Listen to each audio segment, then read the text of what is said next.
They were thrown away like garbage by the children they'd sacrificed everything to raise. Forced into an abandoned house with rotting walls and no heat, only to discover that beneath their feet lay a secret worth $234 million. That would change everything.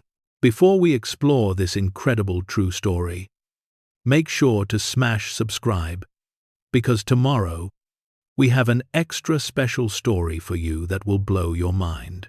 The autumn wind cut through the valley like a blade, carrying with it the scent of wood smoke and dying leaves.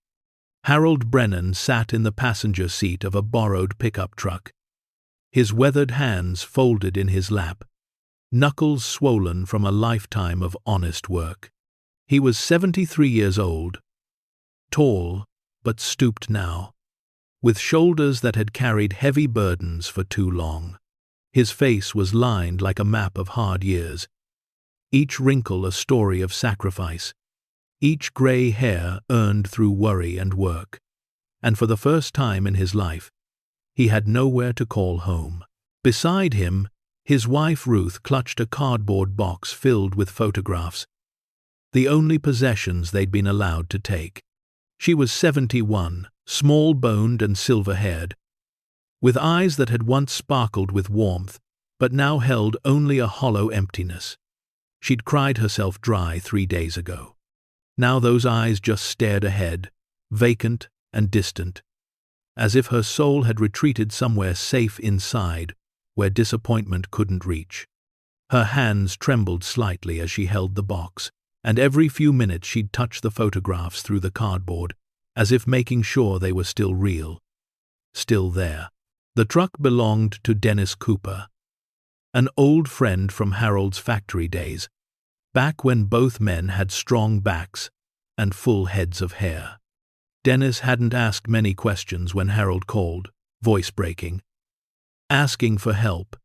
He just showed up at dawn with his truck and a thermos of coffee, the way good men do. That's what real family did.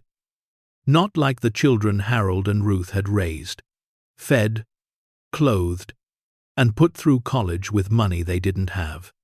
Not like Michael and Jennifer, who had sat across from them in a lawyer's office just 1 week ago and stripped them of everything with signatures and legal papers, and eyes as cold as January ice. The house they'd lived in for 42 years, the one Harold built with his own hands, board by board, nail by nail, working weekends and evenings after his factory shifts. Gone. Transferred to Michael through legal documents Ruth didn't understand and couldn't fight. Papers with words like conservatorship and incompetent and in the best interest of the elderly parties. The savings account they'd scraped together through decades of double shifts and denied luxuries. Every dollar saved from skipped meals and patched clothes, and birthdays celebrated with homemade cake instead of store-bought, drained. Jennifer had been made power of attorney during Ruth's brief hospital stay last year after her hip surgery, and she'd cleaned it out systematically, coldly, transferring funds with the efficiency of someone harvesting a crop, not destroying their parents' security. When Harold confronted them, when he stood in that sterile office with fluorescent lights buzzing overhead like angry wasps, and demanded to know how they could do this, Michael didn't even look up from his phone.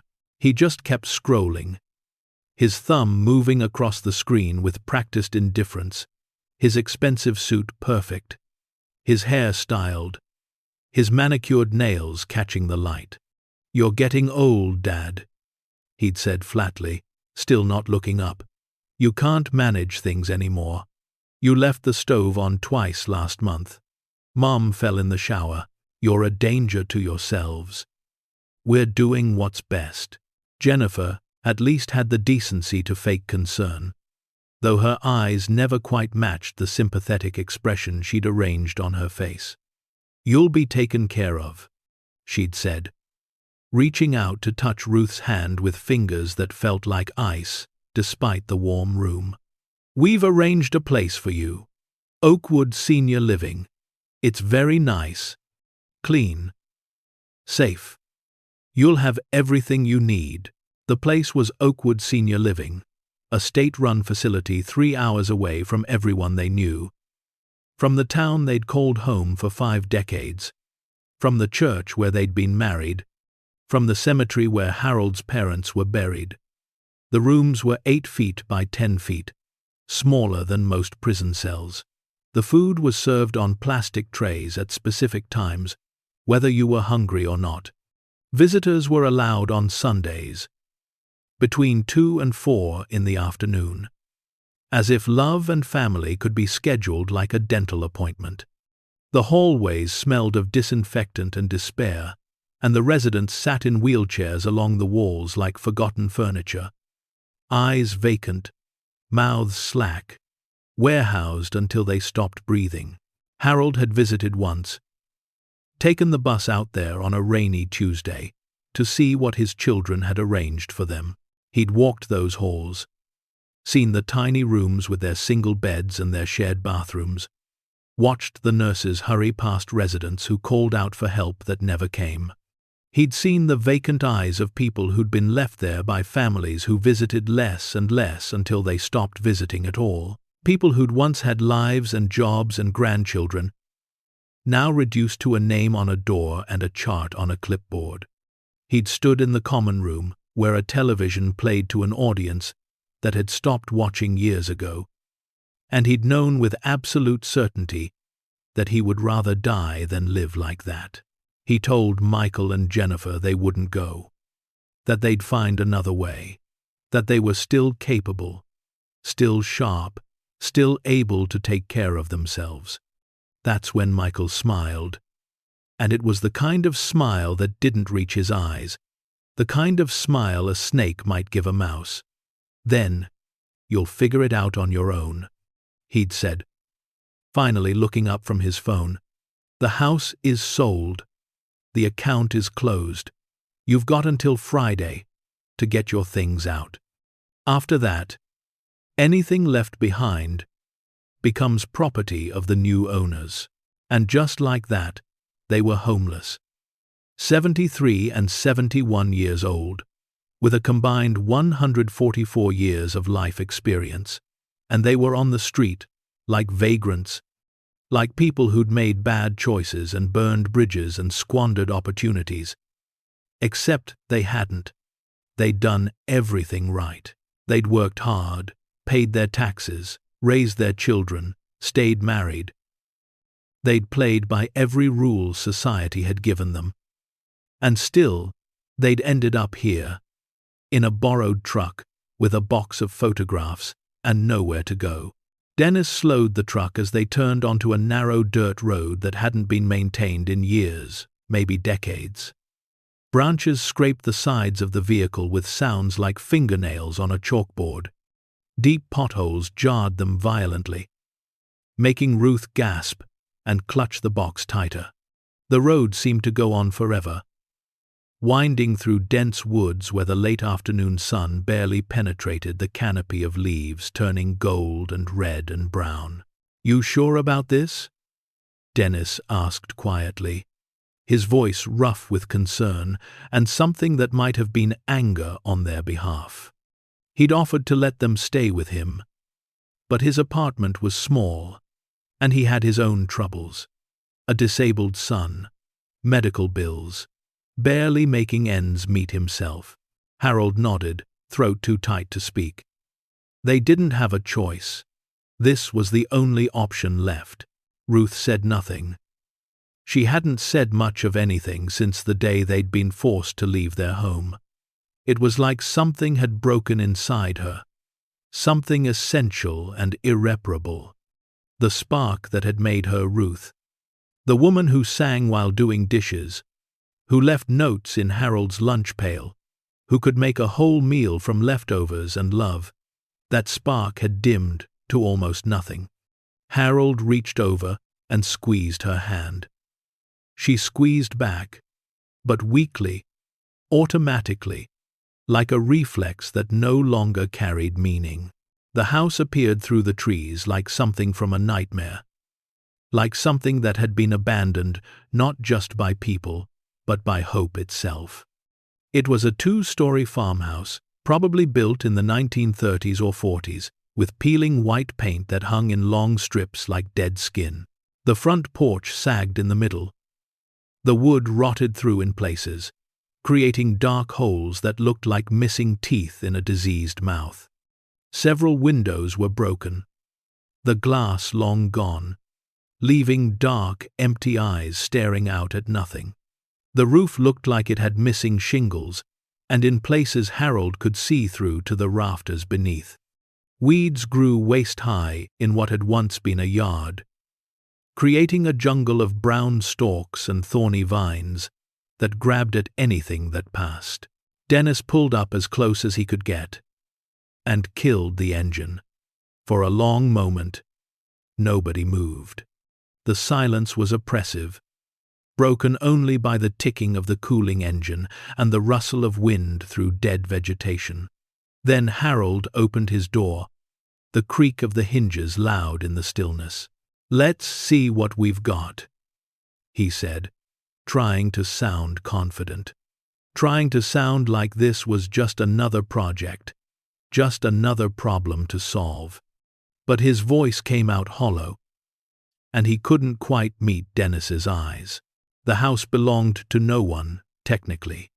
It had been abandoned for nearly 20 years after the last owner died without heirs, without anyone to claim it, without anyone who cared enough to take on the burden of taxes and repairs and memories.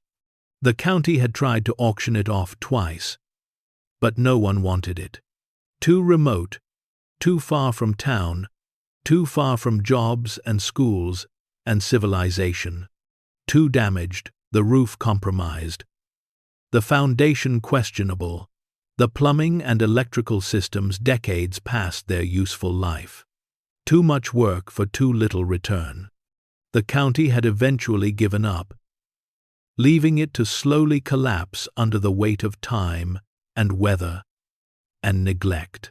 Harold had heard about it from a guy at the Veterans Hall, old Thomas Whitmore, who said if someone just moved in and paid the back taxes, which amounted to less than $2,000, the county probably wouldn't care, might even be grateful to have someone taking responsibility for it.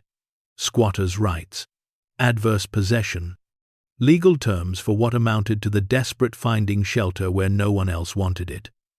That's what Harold and Ruth had been reduced to. Squatters, trespassers, in a house no one else would touch. Dennis helped them unload their few belongings from the truck bed. 2 suitcases of clothes, worn but clean, packed with everything they owned now. The box of photographs that Ruth refused to let go of. Images of better days, of children who used to smile at them, of Christmases and birthdays and graduations that seemed like they'd happened to different people in a different life. Ruth's Bible, its cover worn soft from decades of reading, pages marked with underlined verses that had once brought comfort. Harold's toolbox, battered red metal covered in dents and scratches, filled with instruments he'd used to build and fix and create for 50 years. Everything else was gone. The furniture they'd bought piece by piece over decades. The dishes they'd received as wedding presents. The quilts Ruth's mother had made. The photo albums. The books. The small treasures that marked a life together. All of it left behind in the house that was no longer theirs. Soon to be discarded or sold by strangers who wouldn't know or care about the memories attached to each item.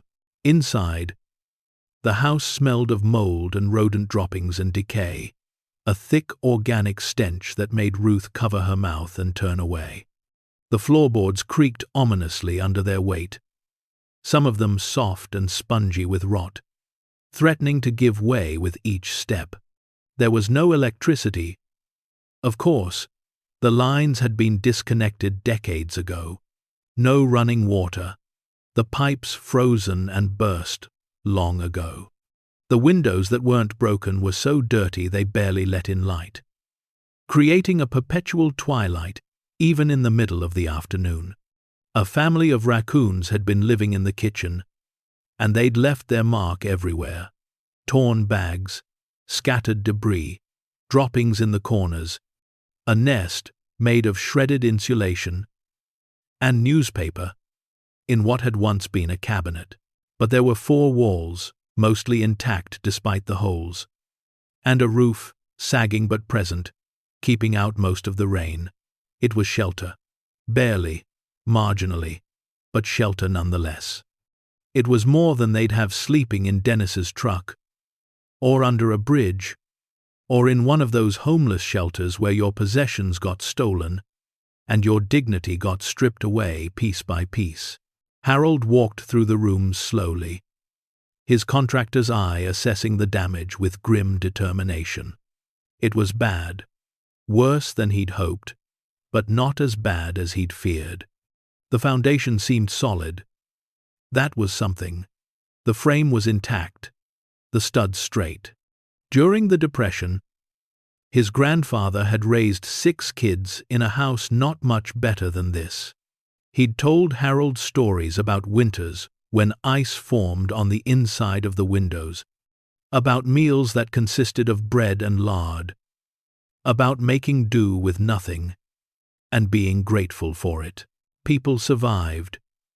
People endured. Humans were resilient when they had no other choice.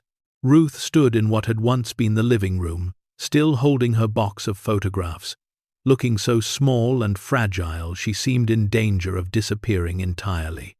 She looked around at the water-stained walls, at the ceiling with its ominous brown spots indicating roof leaks, at the floor covered in debris and dirt, and the remnants of animal habitation. A strong wind might carry her away, Harold thought. She'd lost so much weight since the betrayal, stress burning through her like acid, appetite gone, sleep impossible. Her clothes hung on her frame now, and her wedding ring kept sliding around her finger, too loose. "We'll make it work," Harold said, though he wasn't sure he believed it. His voice echoed in the empty room, hollow and unconvincing. She nodded, but her eyes were somewhere else, somewhere far away, perhaps back in the home they'd built together. The home that was now occupied by strangers who'd never know that Harold had installed every cabinet, that Ruth had planted the roses by the front door, that their children had taken their first steps on that living room floor. Dennis left them with a promise to come back in a few days with some supplies. He pressed $200 into Harold's hand, bills he couldn't afford to give. "Just until you get on your feet," he said gruffly, not meeting Harold's eyes, because they both knew Harold might never get back on his feet at his age, with no savings and no prospects. As his truck disappeared down the dirt road, Harold felt the weight of their situation settle onto his shoulders like a physical thing, like someone had loaded 100 pounds of concrete onto his back. They were old. They were alone. They had been betrayed by the people they loved most. And winter was coming. Already Harold could feel it in the air, that sharp edge that promised snow and ice and temperatures that could kill. That first night, they slept on the floor wrapped in the blankets Dennis had left them, thin things that did little to keep out the cold that seeped up through the floorboards. The house creaked and groaned around them like a living thing, wood expanding and contracting, old nails shifting in old wood, sounds that in the darkness seemed ominous and threatening. Ruth cried silently in the darkness, her body shaking with suppressed sobs, and Harold held her and said nothing because there was nothing to say. No words of comfort would change their reality. No promises would make this better. They'd been discarded, thrown away, their worth calculated, and found lacking by their own flesh and blood. When dawn finally broke through the broken windows, pale and cold, and offering no warmth. Harold rose stiff and aching. He was too old to be sleeping on floors, his back screaming in protest, his joints swollen and reluctant, but complaining wouldn't change anything. Self-pity was a luxury they couldn't afford. He found a broom with half its bristles missing leaning in a corner, and began sweeping out the debris, broken glass that crunched under his feet, dead leaves that had blown in through broken windows, the remnants of animal nests made of paper and fabric and insulation. Each sweep of the broom raised clouds of dust that made him cough. But he kept working because work was all he had left. Work and Ruth. Ruth eventually joined him, moving slowly, mechanically, like a wind-up toy running down. They worked in silence, no energy for conversation, no words that seemed adequate. By afternoon, they'd cleared enough space in 2 rooms to be marginally livable. Harold managed to get the old hand pump in the kitchen working after an hour of cursing and wrestling with corroded parts. Rusty water sputtered out, brown and thick with sediment. But eventually it ran clearer. It would need to be boiled before drinking, but it was something. It was water where before there'd been nothing.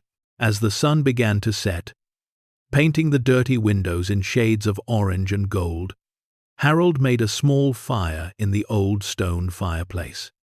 It drew poorly, filling the room with smoke before he managed to adjust the flue, hands fumbling in the darkness of the chimney, finding the lever by touch and prayer. But eventually the smoke cleared and the warmth was real, a small circle of heat in the cold house.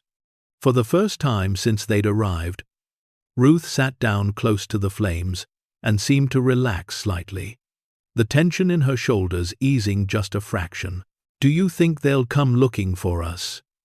she asked quietly, her first words in hours. Harold knew she meant Michael and Jennifer. He shook his head. No, they got what they wanted. Ruth was quiet for a long time, staring into the flames. Then, almost whispering, she said, "How did we raise such cruel children?" Harold had asked himself that question 1,000 times, lying awake in the darkness, replaying moments from their childhood, searching for where they'd gone wrong. They'd given those kids everything. Love in abundance, affection freely given, support for every dream and aspiration. Opportunities Harold and Ruth never had. College educations and nice clothes and cars and vacations. Michael had become a real estate attorney, successful by any measure, living in a house with 6 bedrooms and a pool. Jennifer was a financial advisor, managing other people's money with skill and precision. Both successful, both cold, both capable of looking at their parents and seeing only inconvenient obligations to be disposed of efficiently. "I don't know," Harold admitted, his voice rough. "But it's not our fault. We did right by them. We gave them everything we had. What they became, that's on them. We can't take responsibility for their choices." That night, lying on the hard floor again, Harold stared at the ceiling, barely visible in the darkness, and thought about the trajectory of his life. He'd worked in factories for 47 years, starting when he was 19, straight out of high school.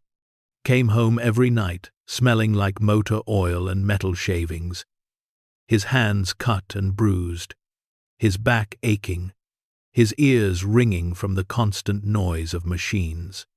Never missed a day unless he was literally unable to stand. Never complained, never asked for special treatment.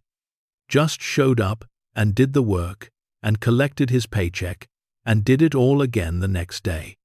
He'd built a good life for his family with those paychecks. A safe life, a stable life, a house and food and clothes and education, and everything the American dream promised would be enough. And in 1 week, It had all been stolen by the people he'd worked so hard to provide for. The unfairness of it burned in his chest like acid, eating away at something essential. But beneath the anger was something else, something deeper and more painful, a profound sadness that felt like drowning, like being pulled under by cold water, and not having the strength to fight your way back to the surface. The next morning, Harold began the real work of making the house livable, or at least survivable. He patched broken windows with cardboard and duct tape, using supplies from Dennis and materials he found in the shed out back. He cleared the raccoon nest from the kitchen, wearing gloves and trying not to breathe the dust, disposing of it far from the house. He found the source of a water leak in the upstairs bathroom, a cracked pipe, and jury-rigged a temporary fix, with rubber and wire and hope, knowing it wouldn't last but might hold through the winter. Ruth cleaned what could be cleaned, scrubbing floors and walls with water from the pump and rags torn from old clothing.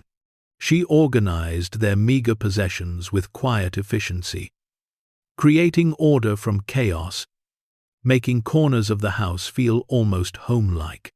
It was what she'd always done: create homes from nothing, make do with what they had, transform spaces into places of warmth and welcome. But now there was no warmth in her movements, just mechanical precision, like she was going through motions she'd learned long ago but no longer understood. On the third day, Dennis returned with supplies as promised: canned food that would keep, batteries for flashlights, candles for light, a small camping stove for cooking. He'd also brought news, and his face was troubled as he delivered it. "Your kids have been calling around town," Dennis said carefully, not quite meeting Harold's eyes, "asking if anyone's seen you. Told them I hadn't." Harold felt a cold twist in his gut, fear mixing with anger. "What do they want?" Dennis shrugged uncomfortably. "Don't know for certain, but Jennifer left a message with Thompson at the gas station. Said they need you to sign some papers. Something about life insurance policies needing updating, of course." There was still something left to take. Still some final bit of security they could strip away. Not content with the house and the savings, they wanted to make sure they'd profit from their parents' deaths too. Collect on policies Harold had paid into for 40 years, policies meant to ensure Ruth would be taken care of if something happened to him. Harold thanked Dennis and asked him not to tell anyone where they were. Dennis nodded solemnly. "You got it, brother. But Harold, real talk, this can't be permanent. Winter's coming hard this year, almanac says so. And this place won't hold heat worth a damn. You're going to freeze when it really gets cold. We'll manage," Harold said, though he had no idea how.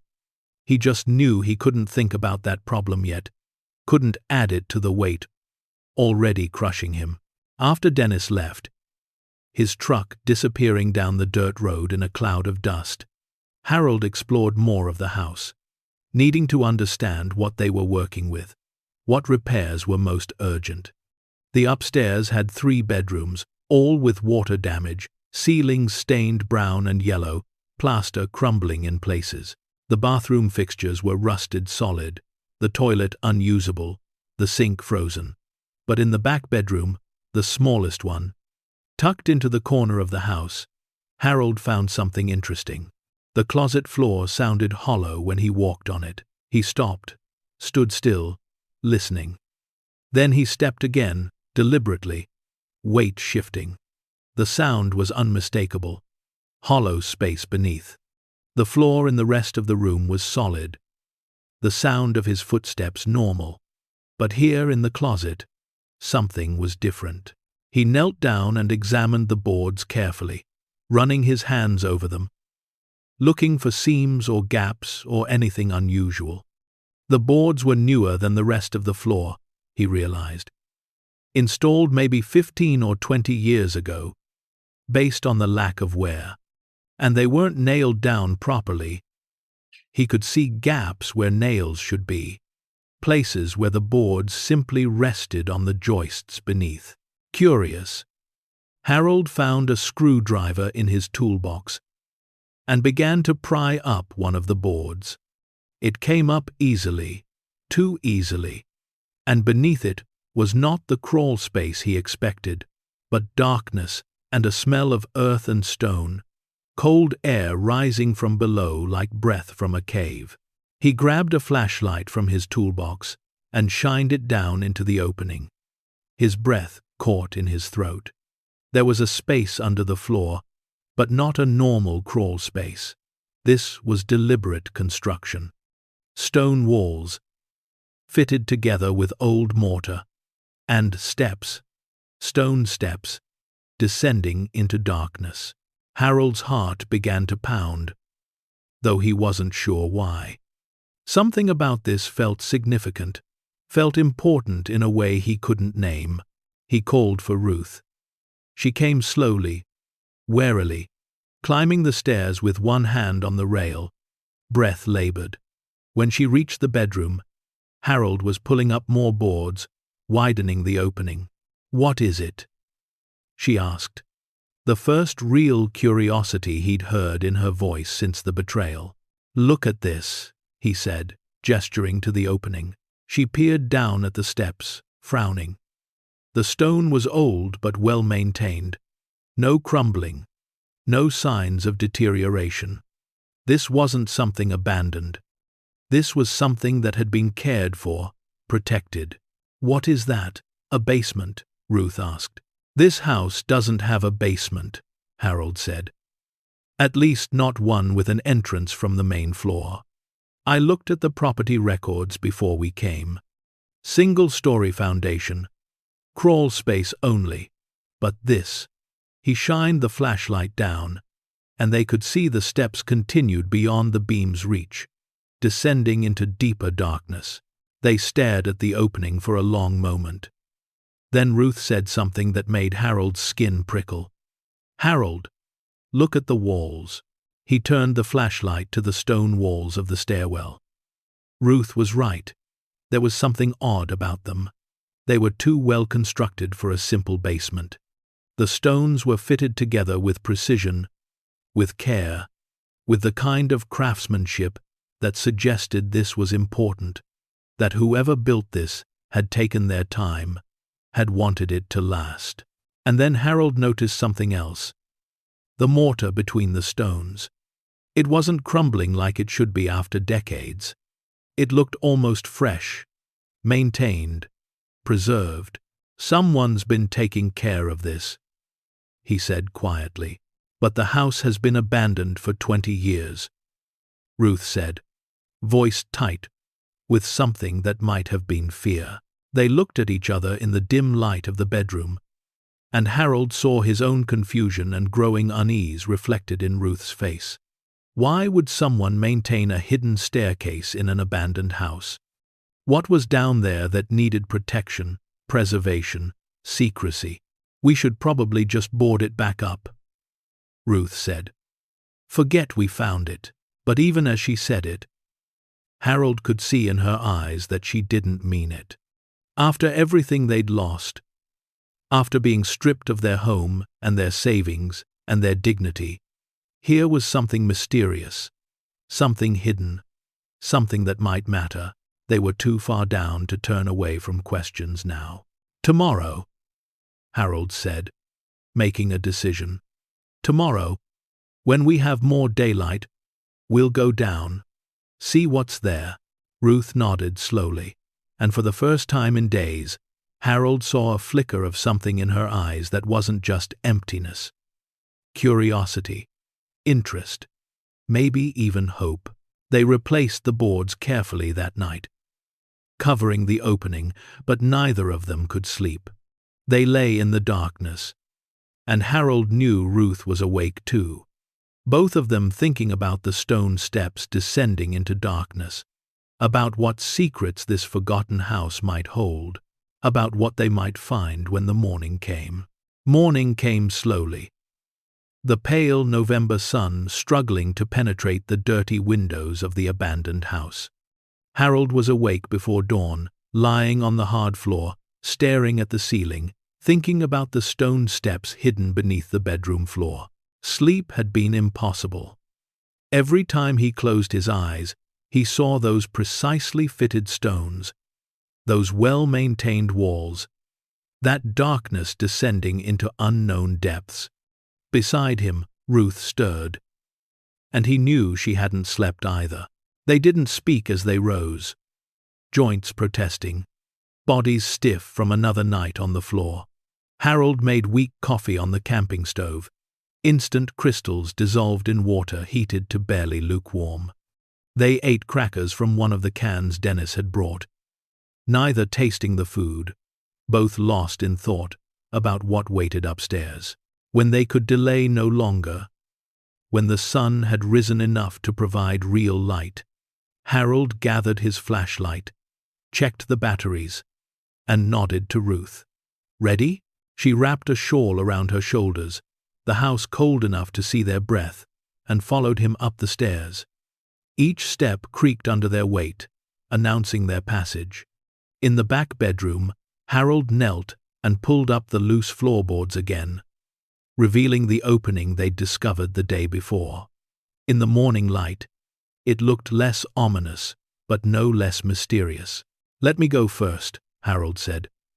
"Make sure it's safe. If anything happens, if I call out, you get Dennis. You understand?" Ruth nodded, her face pale but determined. That spark he'd thought was gone forever flickered in her eyes again. Whatever was down there, whatever they were about to discover, it had given her something back. Purpose, maybe, or just distraction from the pain of their betrayal. Harold descended the stone steps carefully, testing each one before putting his full weight on it. The flashlight beam cut through absolute darkness, revealing stone walls on either side, close enough to touch. The air grew colder as he went down, but it was dry, surprisingly so. No musty smell of water damage or rot, just cool, still air that tasted of stone and earth and secrets kept for decades. The stairway was longer than he expected, at least 20 steps down, maybe more. He counted under his breath. 15, 16, 17. At step 23, the stairs ended, and Harold found himself standing on a level floor. He swept the flashlight around, trying to understand what he was seeing. A tunnel. Not a basement, not a cellar, but a tunnel carved through earth and lined with stone. The ceiling was arched, maybe 7 feet high at its peak. The walls fitted together with the same precise craftsmanship as the stairwell, and it stretched in both directions, far beyond the reach of his flashlight beam. "Harold?" Ruth's voice echoed down from above, tight with worry. "I'm okay," he called back. "But Ruth, you need to see this. Come down. Slowly." "Man." She descended carefully, one hand trailing along the wall for balance. When she reached the bottom and saw the tunnel stretching into darkness, she gasped, her free hand flying to her mouth. "What is this place?" she whispered, as if speaking too loudly might wake something sleeping in the dark. "I don't know," Harold admitted. "But someone built this. Someone went to a lot of trouble. This is serious construction, not some amateur digging." They stood at the base of the stairs for a long moment, the weight of discovery pressing down on them. Then Harold made a decision. "We follow it. See where it goes." He chose the direction that seemed to lead away from the house, deeper, under the property. Ruth stayed close behind him, one hand gripping his jacket. Both of them walking slowly, flashlight beams sweeping back and forth. The tunnel was remarkably well preserved, the stone walls solid, no signs of collapse or deterioration, no water damage despite being underground. Someone had engineered this to last, had taken precautions against time and moisture and earth pressure. They walked for what felt like several minutes, Harold counting steps in his head. 100 steps, 200, 300. The tunnel seemed endless, stretching into darkness that retreated before them like a living thing. Harold's heart pounded, his mouth dry. What were they walking toward? And more importantly, why had someone built a tunnel this long, this well-made, hidden beneath an abandoned house? At step 412, the flashlight beam caught something ahead. A door. Harold stopped so abruptly that Ruth bumped into his back. "What is it?" she asked. Harold couldn't speak for a moment. The door wasn't like anything he'd expected.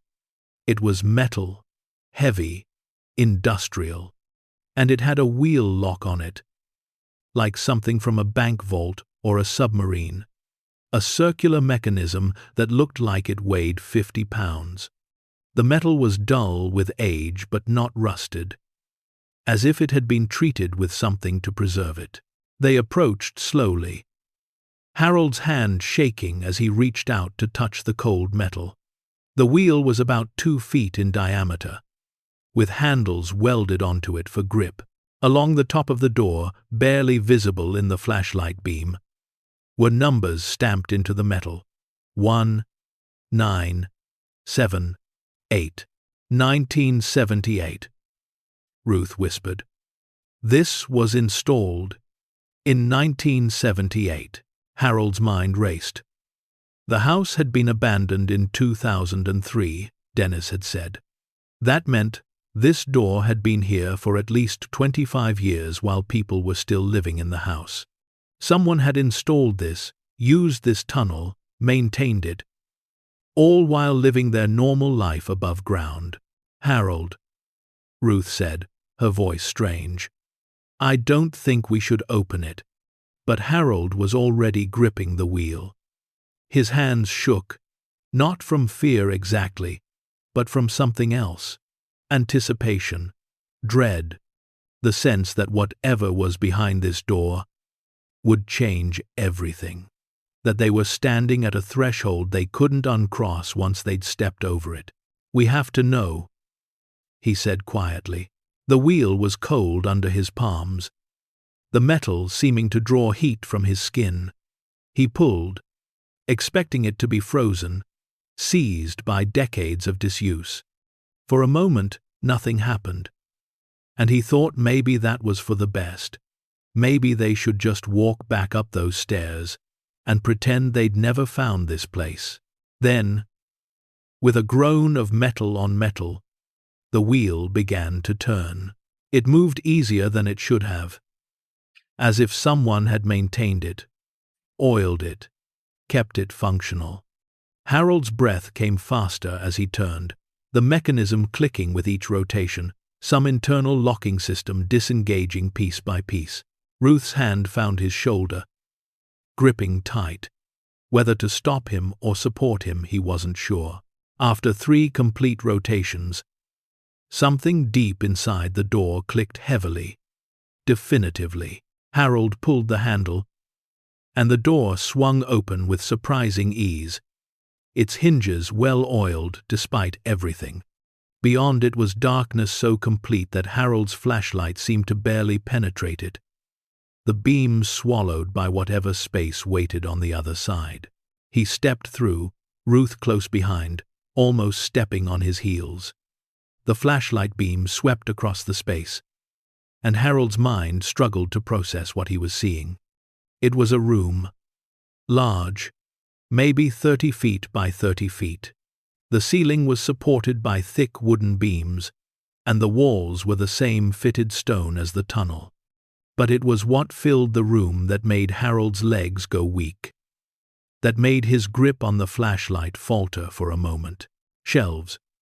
Metal shelving units lined every wall, the kind you'd see in a warehouse or a storeroom. And on those shelves were stacks of something wrapped in plastic, bundles about the size of bricks. each one sealed tight and labeled with strips of paper that had yellowed with age. Harold approached the nearest shelf slowly, like he was walking through a dream. He reached out with a trembling hand and picked up one of the bundles. Through the thick plastic, he could see what was inside. Currency. Bills. United States currency, tightly bound and preserved. He turned the bundle over in his hands, and on the label someone had written in neat handwriting, $10,000, hundreds, 1976. The bundle dropped from his fingers, hitting the stone floor with a soft thud. Ruth made a sound behind him, something between a gasp and a sob. Harold turned to see she'd picked up another bundle, and another, her hands moving mechanically, pulling them from shelves, staring at them in disbelief. "Harold," she breathed. "Harold, what is this?" But Harold couldn't answer. He was already moving deeper into the room, his flashlight sweeping across shelf after shelf. Each one was packed with bundles, dozens of bundles per shelf. And there were so many shelves, lining the walls from floor to ceiling, stretching into corners and shadows. His contractor's brain, trained to estimate materials and calculate costs, started doing math automatically, even as his conscious mind reeled. Each bundle was $10,000. Each shelf looked like it held maybe 50 bundles. That was $500,000 per shelf. And there were dozens of shelves. Maybe 100 or more. He couldn't count them all, couldn't make his eyes focus properly. The room spun around him. Harold staggered, reaching out to steady himself against a shelf. The metal was cold under his hand, solid, real. This was real. This wasn't a dream or a hallucination brought on by stress and hunger and sleeping on cold floors. This was actually happening. "Oh my God," Ruth whispered, her voice barely audible. "Harold, there's so much. There's so much money here." Harold forced himself to breathe, to think. He moved methodically now, shining his light across the shelves, trying to count. The bills were mostly hundreds. He could see through the plastic. Some were 50s. All old, all preserved, sealed against moisture and time. Whoever had stored this here had taken extraordinary care to protect it. 10 bundles to a row, 5 rows to a shelf, 10 shelves on this wall. That was $5 million on one wall. He turned, counted the next wall. Another 10 shelves, another 5 million. His breath came faster, his heart hammering so hard he could feel it in his throat. Ruth had found something else. She stood in the corner of the room, looking down at a small table he hadn't noticed before. On it was a ledger, the kind accountants used before computers, bound in leather and thick with pages. "Harold," she said, her voice strange. "Come, look at this." He joined her, shining his light down on the open ledger. The pages were filled with neat handwriting, columns of numbers, dates, notations. At the top of the page, in larger letters, someone had written, "Collection Inventory, updated January 2003. Harold's hands shook as he turned the pages. Each one was a record. Bundle numbers, denominations, amounts, storage locations. Whoever had kept this ledger had been meticulous, documenting everything, tracking every dollar. And at the bottom of the last page, in that same neat handwriting, was a total. Harold had to read it 3 times before his brain would accept what his eyes were seeing. Total holdings, $234,600,000. The flashlight slipped from his nerveless fingers, clattering on the stone floor. The beam rolled across the ground, casting crazy shadows on the walls. illuminating bundles of cash that represented more money than Harold would earn in 1,000 lifetimes. $234 million. Ruth's knees gave out. She sat down hard on the cold floor, the ledger still clutched in her hands, staring at the number like it might change if she looked away and looked back. Harold stood over her, unable to move, unable to think, his entire worldview shattering and reforming around this impossible reality. They had nothing. 3 days ago, they'd been forced from their home with a box of photographs and 2 suitcases. They were living in an abandoned house without heat or running water, eating crackers and instant coffee, facing a winter that might kill them. They'd been betrayed by their children, stripped of everything they'd worked for, reduced to squatters and charity cases. And beneath their feet, hidden in a tunnel no one knew existed, sat a fortune so vast that Harold couldn't comprehend it. More money than their entire town had probably seen in its 100-year history. More money than Michael and Jennifer had stolen, multiplied by millions. Enough money to solve every problem they had 1,000 times over, and still have more left than they could spend in 10 lifetimes. "This isn't real," Ruth said, her voice hollow. "This can't be real. People don't just find this much money. This doesn't happen." But it had happened. They were sitting in a stone vault beneath an abandoned house, surrounded by more wealth than they could process. And it was absolutely, terrifyingly real. Harold sank down beside Ruth, his legs finally giving up the fight to hold him upright. They sat on the cold floor together, the ledger between them, the shelves of money looming around them like silent witnesses to their shock. "What do we do?" Ruth whispered after a long silence. Harold had no answer. His mind felt like it was moving through thick fog, thoughts slow and disconnected. What were they supposed to do? Report it? To who? The police? The FBI? And then what happened to them? Would they be arrested for trespassing? Would they lose access to this house? Their only shelter. Keep it? The thought appeared unbidden, seductive and terrifying. They could take some, just enough to get by, to fix the house, to survive the winter. No one would know. No one even knew this place existed. But whose money was it? Where had it come from? And why was it hidden here? "We need to think," Harold said, his voice hoarse. "We need to go back upstairs, get out of here, process this. What happens next will turn this discovery upside down, reveal dangers they never imagined, and force them to make a choice that will define who they really are." Stay tuned to see what happens next. If you're enjoying the story, please like, share, and subscribe for more. Ruth nodded mechanically. Harold helped her to her feet, and they stood there for another moment, both of them looking around the vault one more time, as if to confirm it was real, that they hadn't imagined it. The bundles of cash sat on their shelves, silent and patient, waiting as they'd been waiting for years, for decades, for someone to find them. Harold picked up his flashlight from the floor and led Ruth back to the door. He paused at the threshold, looking back at the impossible wealth they were leaving behind. Then he stepped through, pulled the heavy door closed, and spun the wheel lock until it clicked shut. The sound echoed through the tunnel like a judge's gavel, final and ominous. They walked back through the tunnel in silence, Ruth's hand gripping Harold's jacket so tight he could feel her knuckles pressing into his back. Neither of them spoke. What was there to say? "How did you talk about finding $234 million when 3 days ago you'd been eating crackers for dinner?"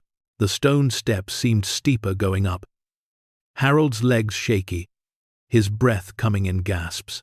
When they finally emerged into the bedroom, the pale daylight felt too bright, too real after the darkness of the tunnel. Harold replaced the floorboards carefully, covering the entrance, hiding the secret once more. They went downstairs and sat at the kitchen table, the same battered table where they'd eaten their meager breakfast just hours ago. Everything looked the same. The camping stove, the cans of food, the cracked windows, the water-stained walls, but nothing was the same. Nothing would ever be the same again. $234 million, Ruth said finally, testing the words, seeing how they sounded in the cold morning air.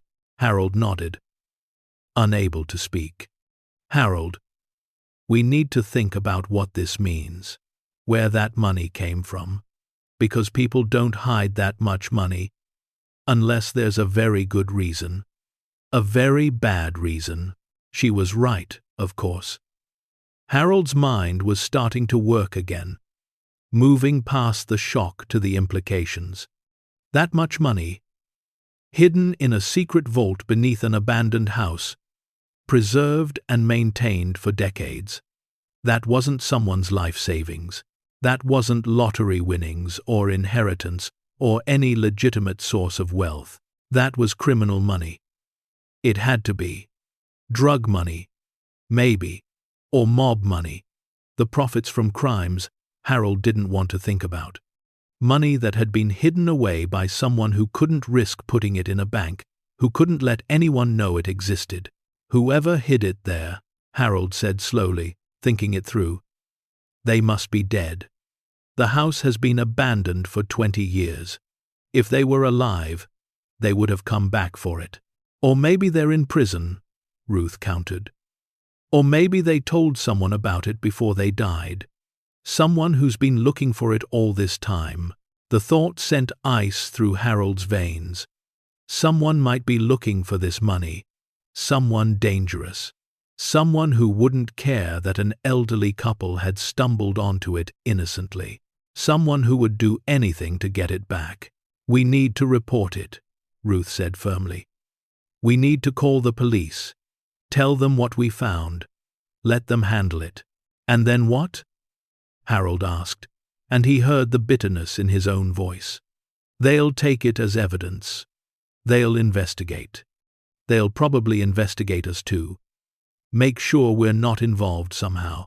And we'll be kicked out of this house, our only shelter, while they process everything. We'll be right back where we were 3 days ago, with nothing and nowhere to go. Ruth's face was pale. So what are you saying?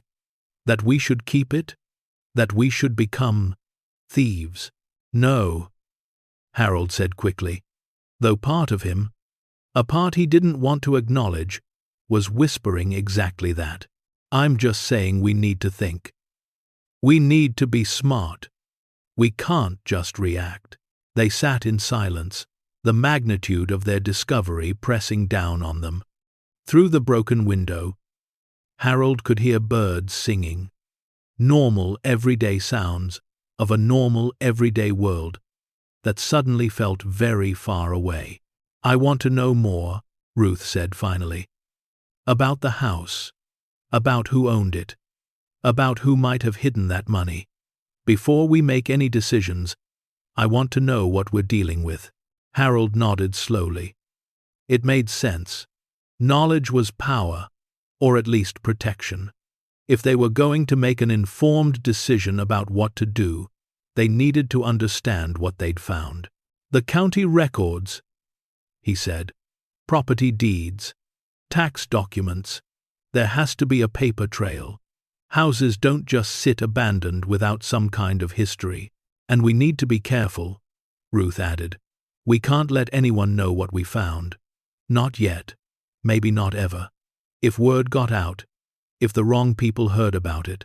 She didn't finish the sentence. But she didn't need to. They both understood the danger. 2 elderly people, alone in an isolated house, sitting on top of a fortune that criminals had hidden. It was a recipe for violence, for people getting hurt, for things ending very badly. That afternoon, Harold made his way to the county clerk's office in town, taking the bus that ran twice a day, sitting in the back with his head down, trying to look like just another old man running errands. He told the clerk he was interested in local history, researching old properties for a book he was thinking about writing. The lie came surprisingly easily. The clerk, a middle-aged woman with kind eyes, was happy to help. She pulled up records on the computer, then disappeared into a back room and returned with several folders of older documents that hadn't been digitized yet. "The property at 47 Milner Road," she said, spreading papers across the counter. "Interesting place. Built in 1938 by the Whitmore family. Stayed in that family until 1967, when it was sold to Vincent Moretti." Harold's pen stopped moving. "Vincent Moretti? Yes. Is that name familiar?" Harold shook his head, but his heart was pounding. Moretti, an Italian name, and combined with that much hidden money, it painted a picture he didn't want to see but couldn't ignore. The clerk continued, oblivious to Harold's reaction. "Vincent Moretti owned the property until his death in 2003. He lived there alone, no family according to these records. The property went into probate, but no heirs ever came forward. It's been abandoned ever since." "What did Mr. Moretti do for a living?" Harold asked carefully. The clerk checked the papers. "Doesn't say specifically. Tax records show he declared income as a business consultant, paid his property taxes every year right up until he died. Heart attack, apparently. Happened very suddenly. A business consultant." Harold wrote that down, but he didn't believe it for a second. Business consultants didn't have $234 million in cash hidden in secret vaults. Did he have any trouble with the law? Any records of arrests or investigations?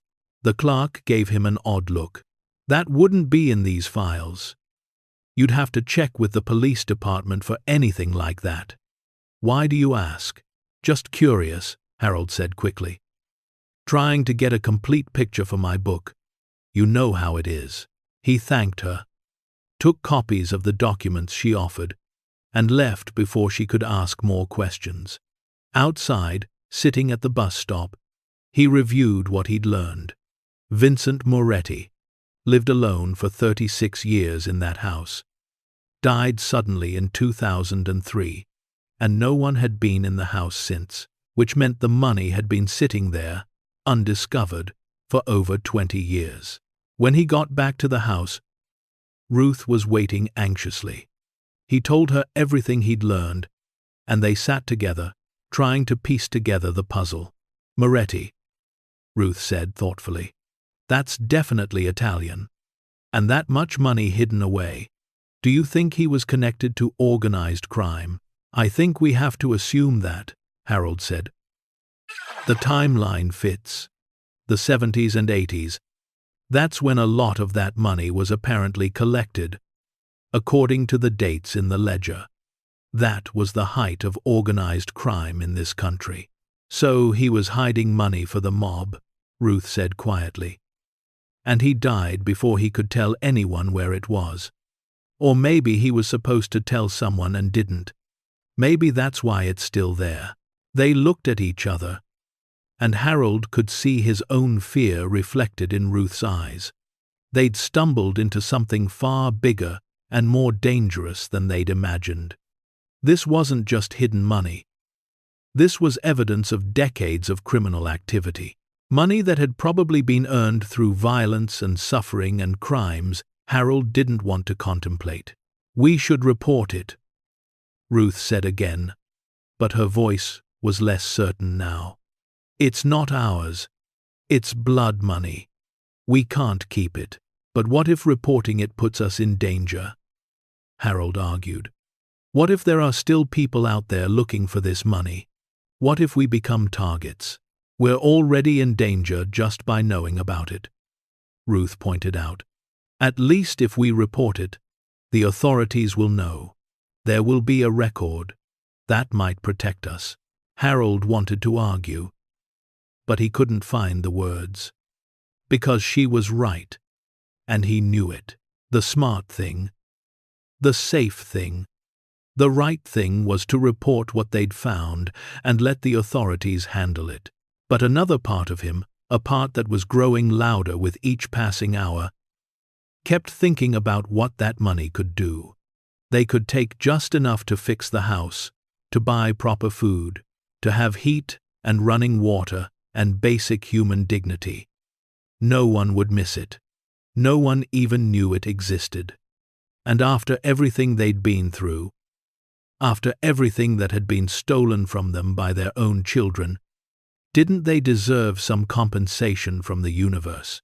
That night, lying on the floor again, Harold couldn't sleep.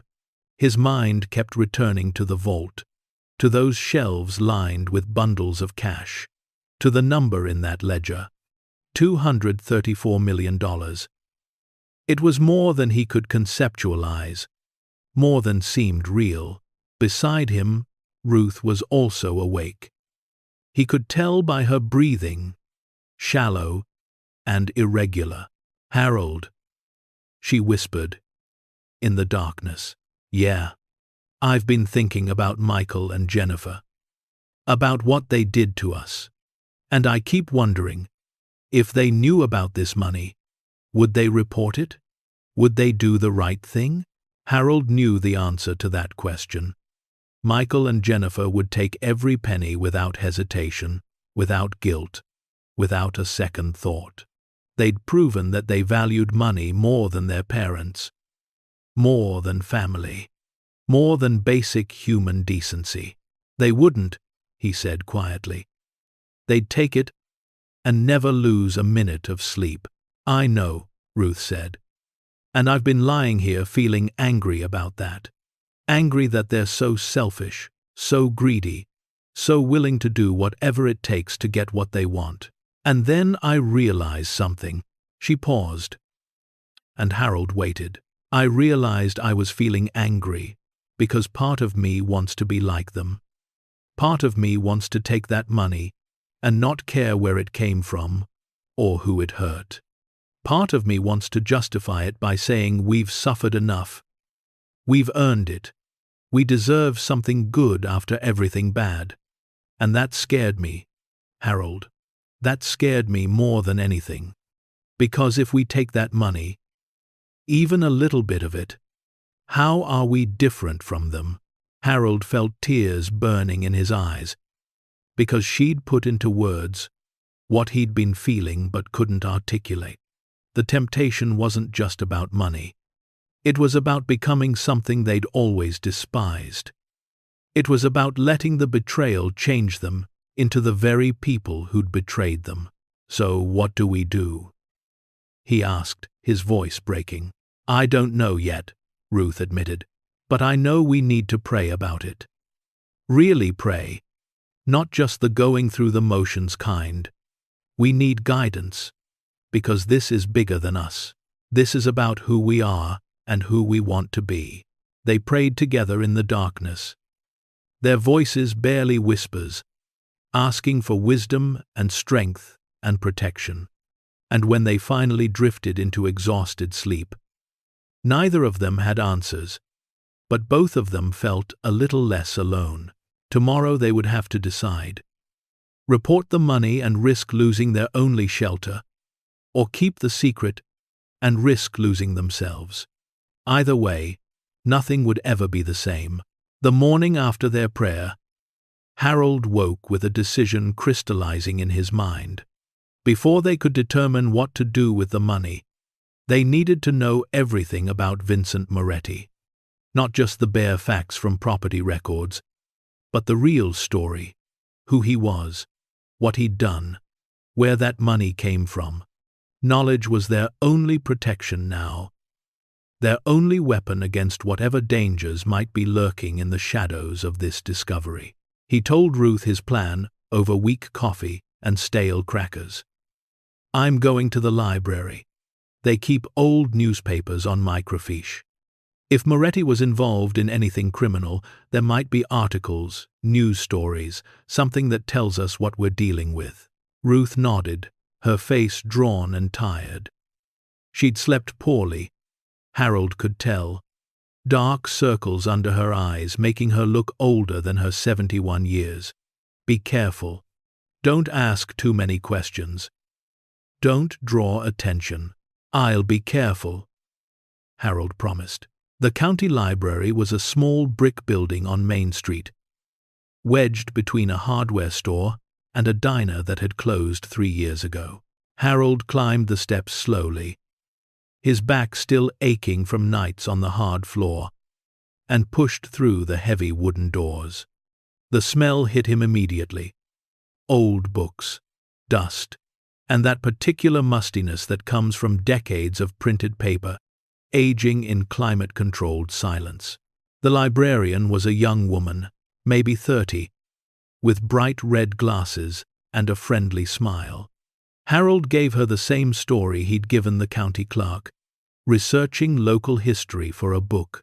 She directed him to the microfiche machines in the back corner, showed him how to load the film reels, and left him alone with decades of archived newspapers. Harold started with 2003, the year Moretti died.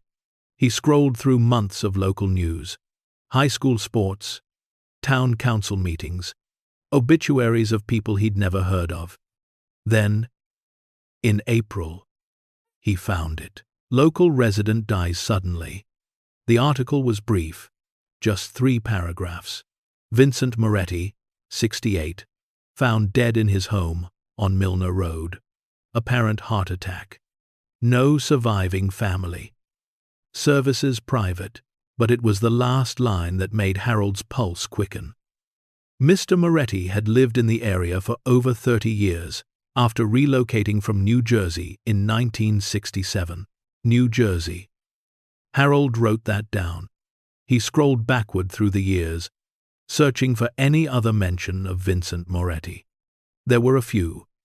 A donation to the volunteer fire department in 1995, attendance at a town zoning meeting in 1988. Nothing that suggested criminal activity. Nothing that explained $234 million hidden in a vault. But New Jersey was interesting. Harold knew enough about organized crime history to know that New Jersey had been a major hub in the 60s and 70s. What had brought Vincent Moretti from New Jersey to this isolated corner of nowhere in 1967? He switched to older reels, going back further. 1976, 1972, 1968. The newspapers were yellowed and harder to read. The microfiche scratched from decades of use. And then, in a newspaper from August of 1967, Harold found something that made his hands freeze on the machine controls.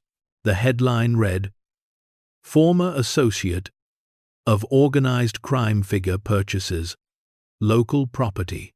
Harold's mouth went dry. He leaned closer to the screen, squinting to read the faded text. Vincent Moretti, recently relocated from Newark, New Jersey, has purchased the former Whitmore property on Milner Road. Mr.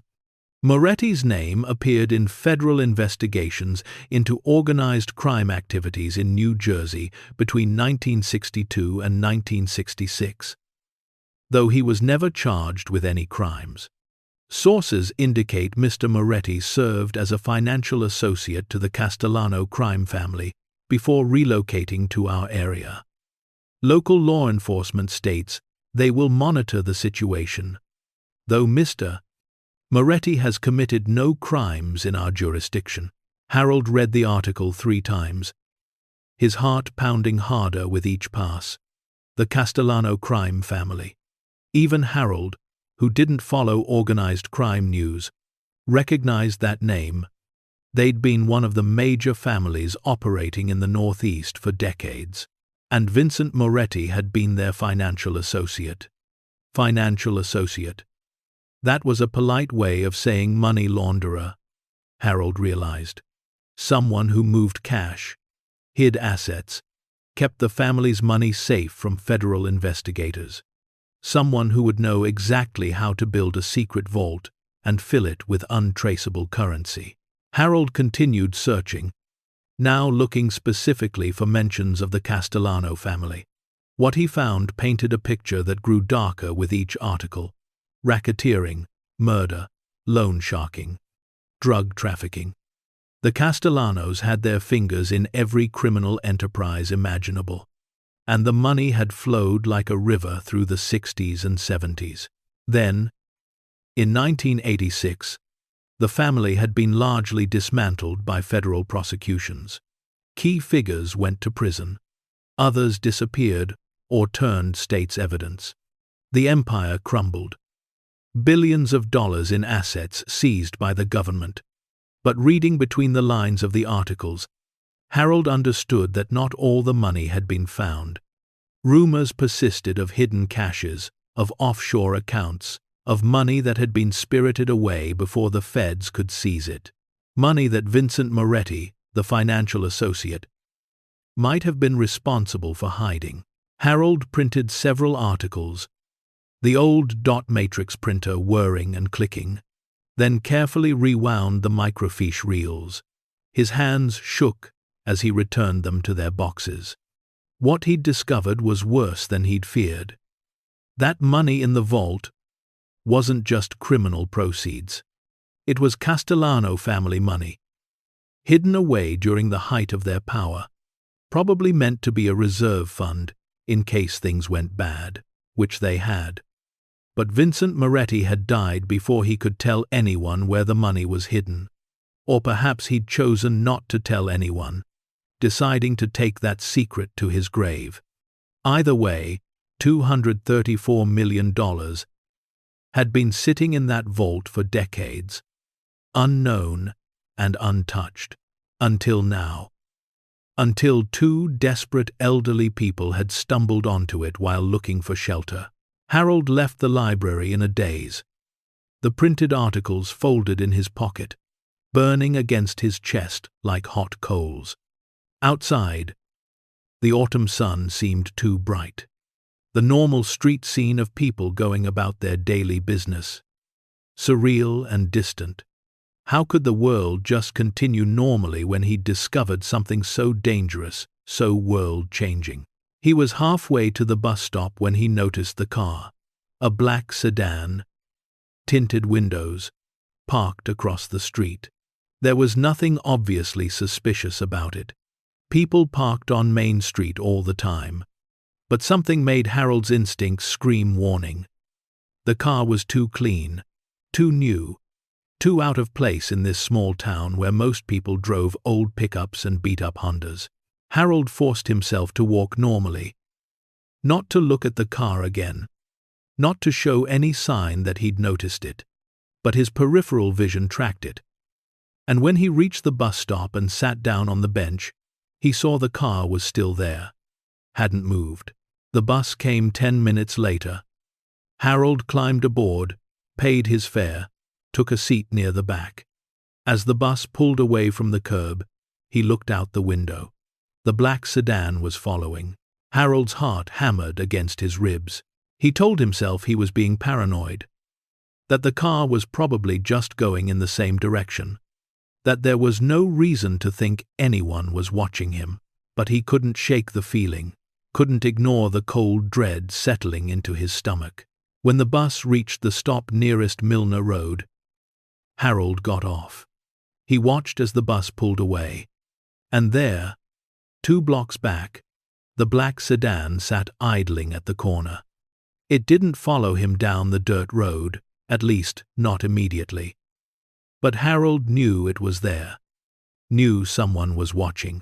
He half ran, half stumbled down the rutted road to the house, his breath coming in gasps, his chest tight with fear and exertion. Ruth met him at the door, her face pale with worry. "What happened?" "Harold, you look terrified." He pulled her inside, closed the door, locked it even though the lock was old and flimsy and wouldn't stop anyone determined to get in. Then he told her everything. The articles, Vincent Moretti's connection to the Castellano crime family, the nature of that money sitting in the vault below them, and the black sedan that had followed him from town. Ruth sank into one of the mismatched chairs they'd salvaged from the house. Her hand pressed to her mouth. "Oh God! Harold, we need to leave. Right now. We need to get out of here." "And go where?" Harold asked, hearing the desperation in his own voice. "We have nowhere to go. No money. No options. If we run, we look guilty. If we stay, we might end up dead." Ruth finished, her voice breaking. "If that was really someone following you, if someone knows we're here, knows we found that money." They stared at each other, the weight of their situation crushing down on them. They were trapped by poverty, by age, by circumstances they couldn't control. And now, potentially trapped by dangers they couldn't even fully understand. That night, neither of them slept. They sat in the dark house, curtains drawn, jumping at every sound. The wind rattling the loose shutters became footsteps. The creaking of old wood settling became someone trying to break in. Every car that passed on the distant highway became the black sedan returning. By morning, they were exhausted and frayed, their nerves stretched to breaking. Ruth's hands trembled as she made coffee, spilling grounds on the counter. Harold sat at the table, the printed articles spread in front of him, reading them again and again as if the words might change, as if he might have misunderstood something crucial. "We have to decide," Ruth said finally, setting a cup of weak coffee in front of him. "Today, we can't live like this, jumping at shadows, terrified of every noise. We report the money, or we take some and run, or we do something, but we can't just wait for something terrible to happen." Harold opened his mouth to respond, but before he could, there was a knock at the door. They both froze. The knock came again, firmer, more insistent. "Mr. and Mrs. Brennan?" A voice called from outside. "We know you're in there. We need to talk to you." "We know you're in there." Harold and Ruth looked at each other in terror. How did they know their names? Who were these people? "We're from the County Social Services Office," the voice continued. "Your children filed a wellness check request. We just need to make sure you're okay." Relief flooded through Harold, followed immediately by anger. Michael and Jennifer. Of course. They were still trying to control their parents, still trying to force them into that facility, still trying to finish what they'd started. Harold went to the door and opened it a crack, not removing the chain. Two people stood on the porch. A woman in her 40s with a clipboard, and a younger man with kind eyes and a county badge clipped to his belt. "Mr. Brennan? I'm Sarah Mitchell from County Social Services. This is Deputy Torres. Your son, Michael, called our office. He's concerned about you and your wife. He says you're living in unsafe conditions." "We're fine," Harold said firmly. "We don't need any help." Sarah Mitchell glanced past him into the house, taking in the broken windows patched with cardboard, the water-stained walls, the obvious lack of electricity. "Sir, with respect, this property doesn't appear to be habitable. There's no power, no heat. Winter's coming. We have resources available." "We don't want your resources," Harold interrupted. "We're managing. We have shelter. We're not bothering anyone. And question. We're managing Mentiv. In my classes."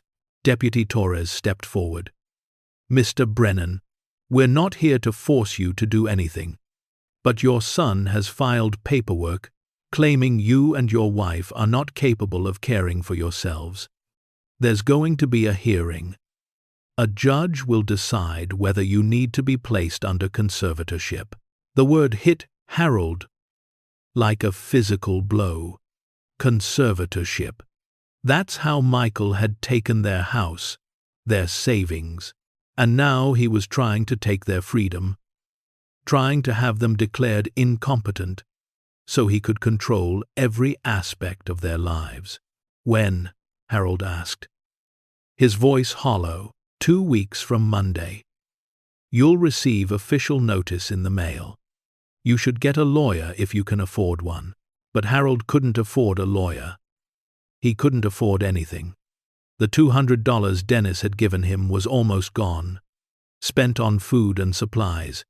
They had nothing, and Michael knew it. He was using the system to finish destroying them, to lock them away in that facility where they'd die slowly, forgotten and alone. After the social worker and deputy left, Harold closed the door and leaned against it, feeling like all the strength had drained from his body. Ruth stood in the middle of the room, tears streaming down her face. He won't stop, she whispered.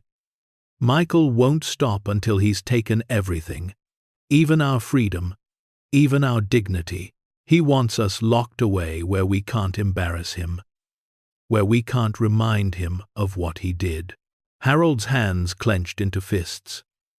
Rage burned through him, hot and righteous. His son, the boy he'd raised, the child he'd worked himself to exhaustion to provide for, was systematically destroying his parents' lives. And the system was helping him do it. Because having money and a law degree meant Michael's word carried more weight than Harold's entire life of honest work and sacrifice. I'll take some of the money, Harold heard himself say. Not all of it, just enough to hire a lawyer, fight the conservatorship, prove we can take care of ourselves. Ruth looked at him, her eyes red from crying. Harold, we said we wouldn't.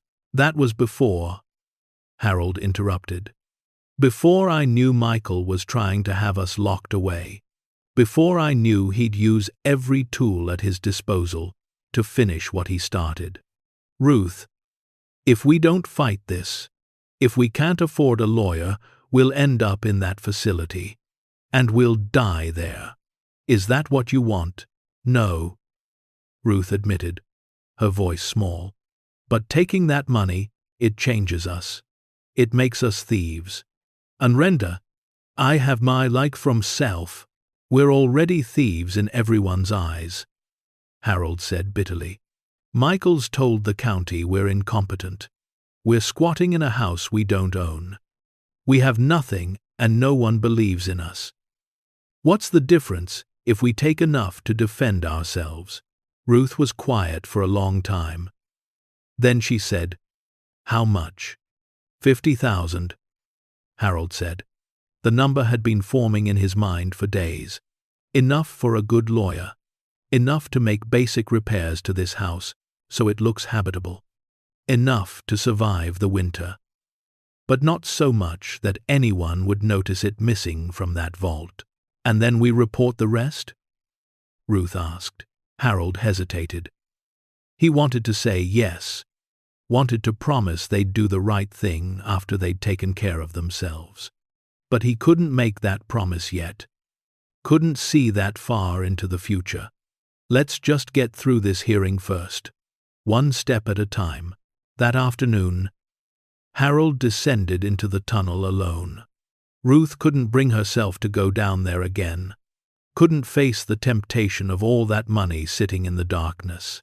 Harold moved through the stone passage with his flashlight, each step feeling heavier than the last. When he opened the vault door and stepped inside, the money seemed to reproach him. All those bundles, wrapped and preserved, representing decades of crime and violence and suffering. And he was about to become part of that chain, about to benefit from money that had been earned through others' pain. But he thought about Michael's face in that lawyer's office, Jennifer's cold indifference, the social worker's pitying expression, The judge who would decide whether Harold and Ruth were capable of living their own lives. And he reached for the first bundle. He worked methodically, taking bundles from different shelves, different locations, making sure not to create obvious gaps. 10 bundles here, 5 there, 3 from that corner. Each bundle was $10,000. When he'd collected 50 bundles, he stopped and forced himself to step back from the shelves. $50,000. It felt like nothing compared to the total. A rounding error in 234 million. But it also felt like crossing a line he could never uncross. Becoming something he'd sworn he'd never be. Harold loaded the bundles into a backpack he'd found in the house. Old canvas that smelled of mildew but would hold the weight. Then he closed the vault door, spun the lock, and climbed back up to the house. Ruth was waiting in the kitchen, her Bible open on the table in front of her, though Harold could tell she wasn't reading. When she saw the backpack, her face crumpled. "It's done," Harold said quietly. "We're thieves now." "No," Ruth said, though her voice lacked conviction. "We're survivors. We're taking what we need to protect ourselves. That's different." But they both knew it wasn't different. Not really. They'd made a choice, and that choice would define them from this moment forward. Over the next 3 days, they hid the money carefully throughout the house, some behind loose boards in the walls, some beneath floorboards in different rooms, some in the old chimney. If anyone came looking, they wouldn't find everything in one place. Harold used $5,000 to hire a lawyer, a tired-looking man named Robert Chen, who practiced out of a small office above a dry cleaner, 2 towns over. Chen listened to their story, made notes, and said he'd do what he could to fight the conservatorship. "But I'll be honest with you," Chen said. "These cases are hard to win. Your son is successful, respected, and he's already established legal standing. You're elderly. You're living in what the county has documented as an unsafe dwelling, and you have no income beyond a small pension. A judge is going to look at this and think your son is doing the right thing, even though he stole from us?" Harold asked. "Even though he forced us out of our home?" And quote, "Hazapaya Opai." Chen shrugged. "He'll say he was protecting you, that you signed the papers willingly, that he was acting in your best interest. And unless you can prove otherwise, unless you can show financial abuse and elder exploitation, which requires documentation you probably don't have, the judge will likely believe him." Harold and Ruth left the lawyer's office feeling more defeated than when they'd arrived. Even with money for legal help, they were fighting an uphill battle against a system designed to protect the wealthy and successful, not the old and vulnerable. That evening, as they ate canned soup heated on the camping stove, there was another knock at the door. Harold's blood ran cold. Were the social workers back? The police? Or worse, had the black sedan returned? He approached the door cautiously, looked through the crack. Standing on the porch was Dennis, but he wasn't alone. 2 men stood behind him, both wearing dark suits and expressions that made Harold's instincts scream danger. Harold opened the door. "Dennis? What's going on?" Dennis looked uncomfortable, wouldn't meet Harold's eyes. "Harold, I'm sorry. These men came to my apartment. They were asking about you. They knew we were friends. I had to bring them here. Or they said they'd—" He stopped, swallowed hard. "I'm sorry." One of the men stepped forward. He was maybe 50, with silver at his temples and eyes like a shark's, flat and cold. "Mr. Brennan, my name is Anthony Russo. I represent certain business interests that have reason to believe you may have found something that doesn't belong to you. Harold's mouth went dry. This was it. This was what he'd feared. Somehow, they knew about the money. But how? How could they possibly know? "I don't know what you're talking about," Harold said, trying to keep his voice steady. Russo smiled, but it didn't reach his eyes.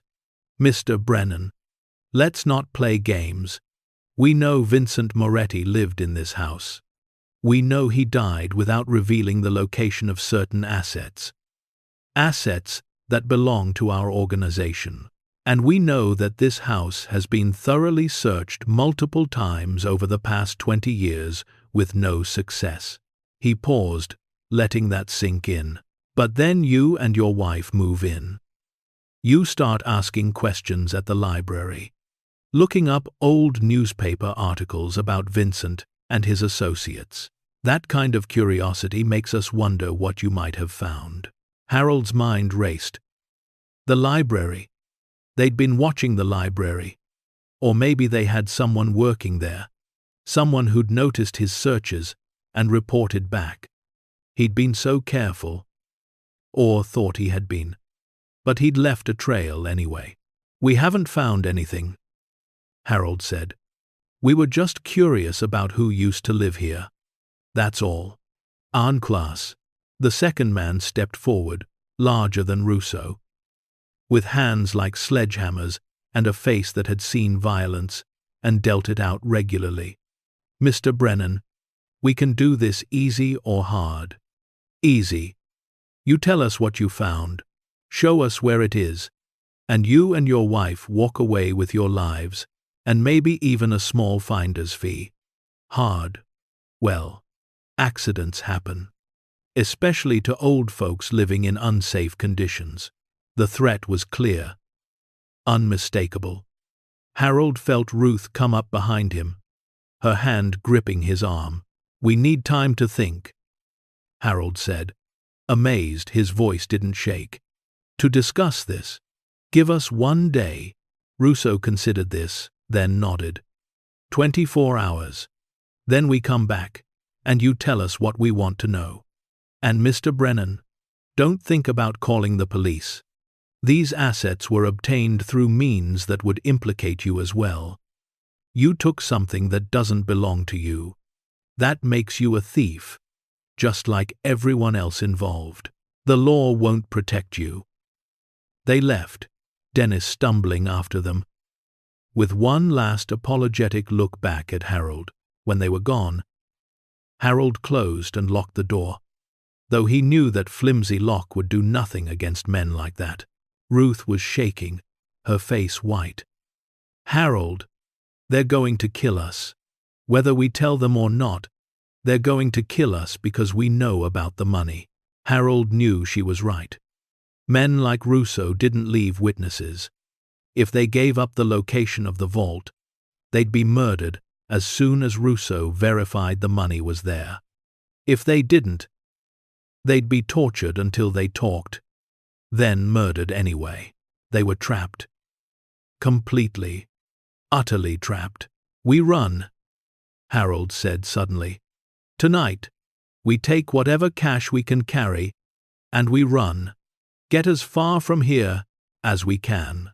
"They'll find us," Ruth said. "Men like that, they have resources. They'll track us down, maybe. But at least we'll have a chance. If we stay here, we have no chance at all." They spent the next hour frantically packing what little they owned, stuffing cash into their clothes, into Ruth's Bible, anywhere it might be hidden if they were searched. Harold took 50,000 more from the vault, knowing it was dangerous, but knowing they'd need money to disappear, to start over somewhere far away. But as they prepared to leave, as Harold was checking the windows one last time to make sure no one was watching, Ruth said something that stopped him cold. "Harold, there's another option. We could report everything. Right now. Call the FBI. Tell them about the vault, about Russo, about all of it. They'd have to protect us. We'd be witnesses." Harold turned to look at her. You want to trust the government, the same system that's letting Michael have us declared incompetent.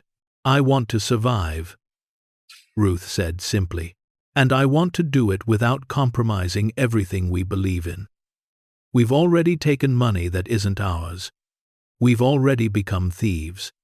If we run, if we use that money to disappear, we become exactly what Russo said we are. Criminals. Is that who we want to be? Harold sank into a chair, the weight of the decision crushing him. Run, and possibly survive, but lose their souls in the process.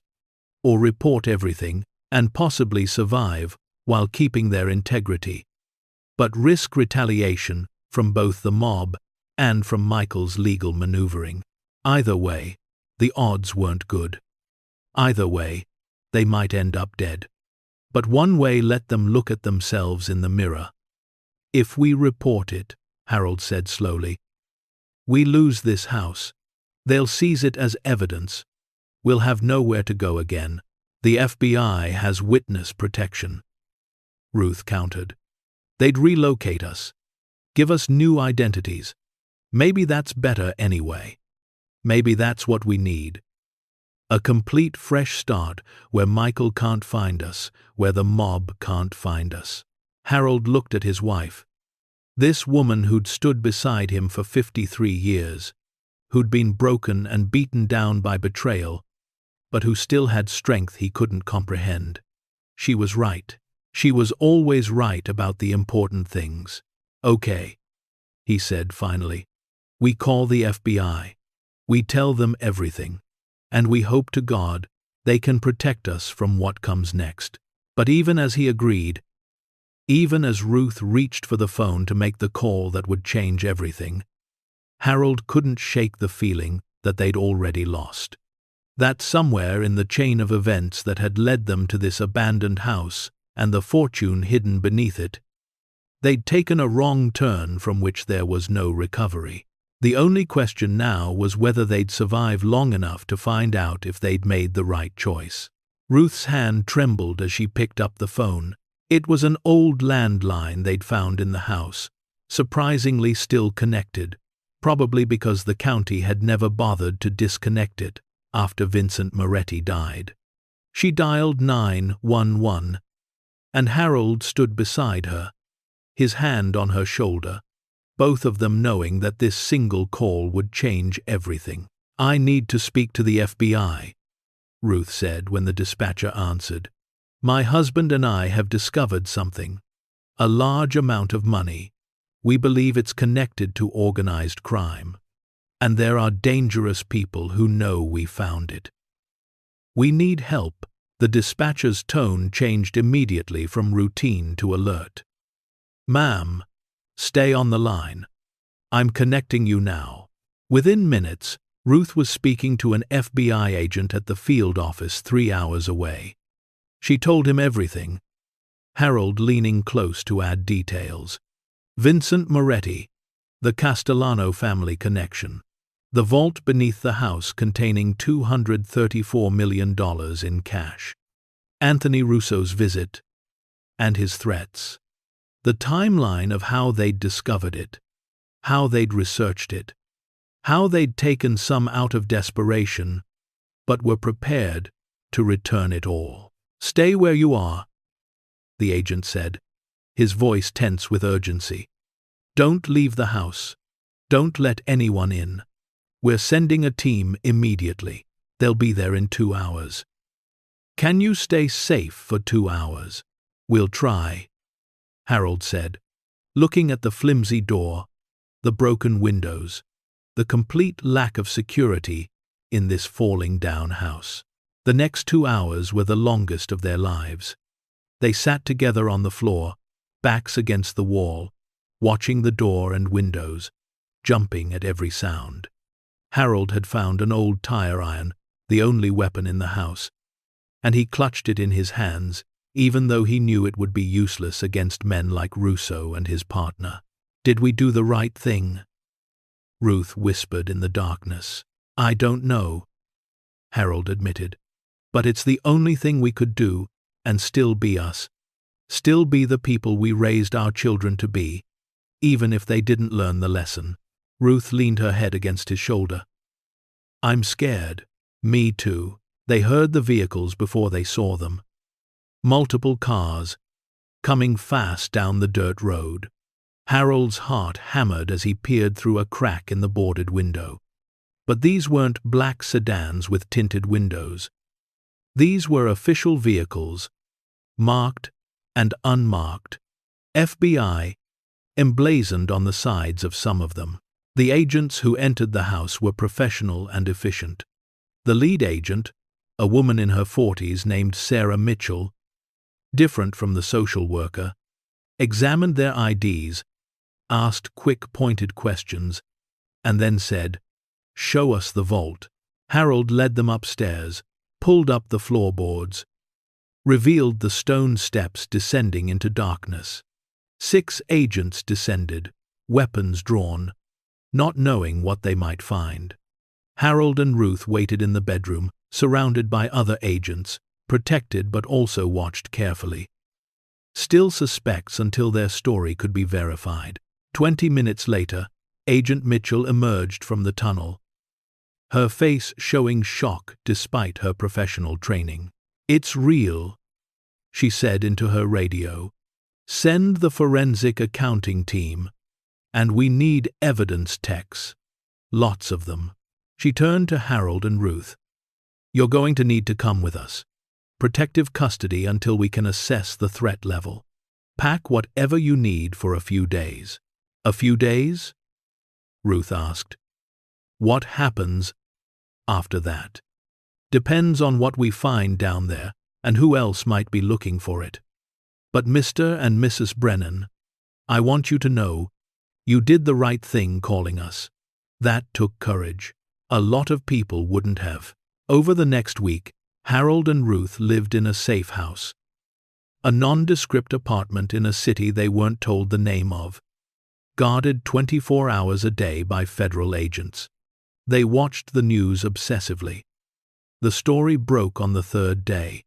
Massive cash seizure, linked to organized crime.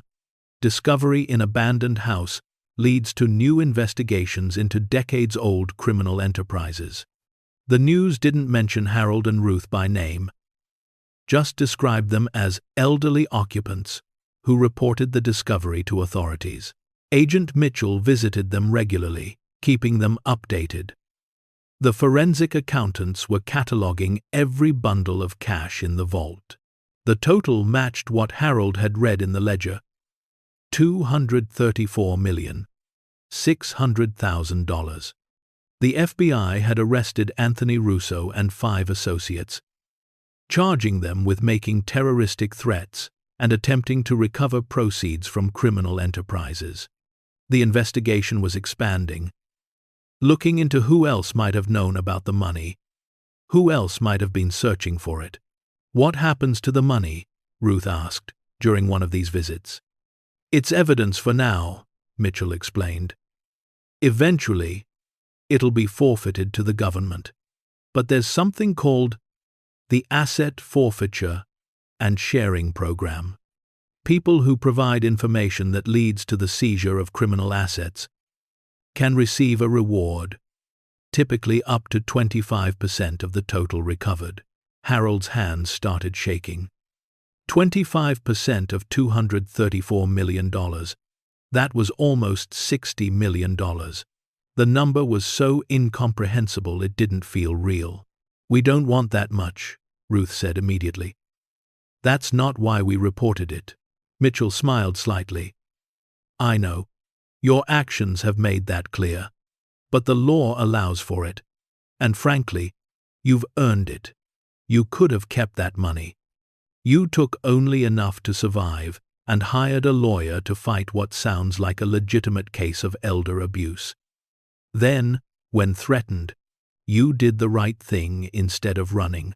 That's exactly the kind of behavior we want to reward." "How much would be enough?" "To make sure we're never homeless again," Harold asked quietly. "To have a small house, heat, food, To help a few other people who've been where we've been.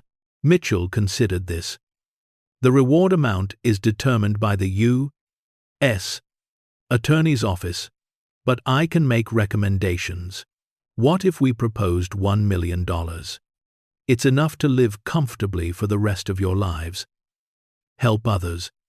Make a real difference. But it's not so much that you lose yourselves in it. Tax haven prizes. Harold and Ruth looked at each other. $1 million. After having nothing, after being stripped of everything, it seemed like a fortune. But after seeing $234 million sitting in that vault, it also seemed reasonable, proportional, fair. We'd want most of it to go to helping other elderly people, Ruth said. People who've been financially abused by family members. People who've been abandoned. Can we do that? You can do whatever you want with it, Mitchell said. It's yours. The legal proceedings took months to resolve. The conservatorship hearing that Michael had initiated was postponed, then eventually dismissed, when Robert Chen, their lawyer, presented evidence of the FBI investigation and Harold and Ruth's cooperation with federal authorities. Hard to argue someone was incompetent when they'd made decisions that led to the largest organized crime asset seizure in the region's history. During this time, Harold and Ruth lived in temporary housing provided by the FBI Witness Protection Program. Not full witness protection with new identities, but enough security to keep them safe while the investigations proceeded, and while the various organized crime figures connected to the Castellano family's old operations were rounded up and prosecuted. It was during this time, in a small apartment with clean walls and working heat and food in the refrigerator, that Harold and Ruth began to heal. The constant fear that had gripped them since the betrayal began to ease. They slept in real beds. They ate regular meals. They talked for hours about what they wanted to do, who they wanted to become after this was all over. I don't want to just survive anymore, Ruth said one evening, looking out the window at a sunset they could actually enjoy without fear. I want to live. Really live. And I want what happened to us to mean something. To help others, so they don't have to suffer the way we did. A foundation, Harold said, the idea forming as he spoke. We set up a foundation specifically for elderly people who've been financially abused by family members. Legal help, emergency housing, counseling, everything we needed but didn't have. Ruth's eyes lit up. That spark Harold had feared was gone forever, now burning bright again. Yes, we call it the Second Chances Foundation, because everyone deserves a second chance, no matter how old they are, no matter how badly they've been betrayed. They spent the next weeks planning, working with lawyers the FBI connected them with, setting up the structure of what would become their life's mission. When the U.S.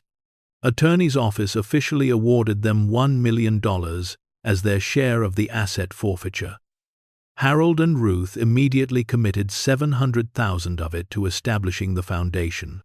The remaining $300,000 would be enough to buy a small house, live comfortably, and have security for the first time in their lives. But before they could truly move forward, there was something they needed to do. Something painful but necessary. They needed to confront Michael and Jennifer. The meeting was arranged through lawyers, held in a conference room in a downtown office building. Michael and Jennifer arrived separately.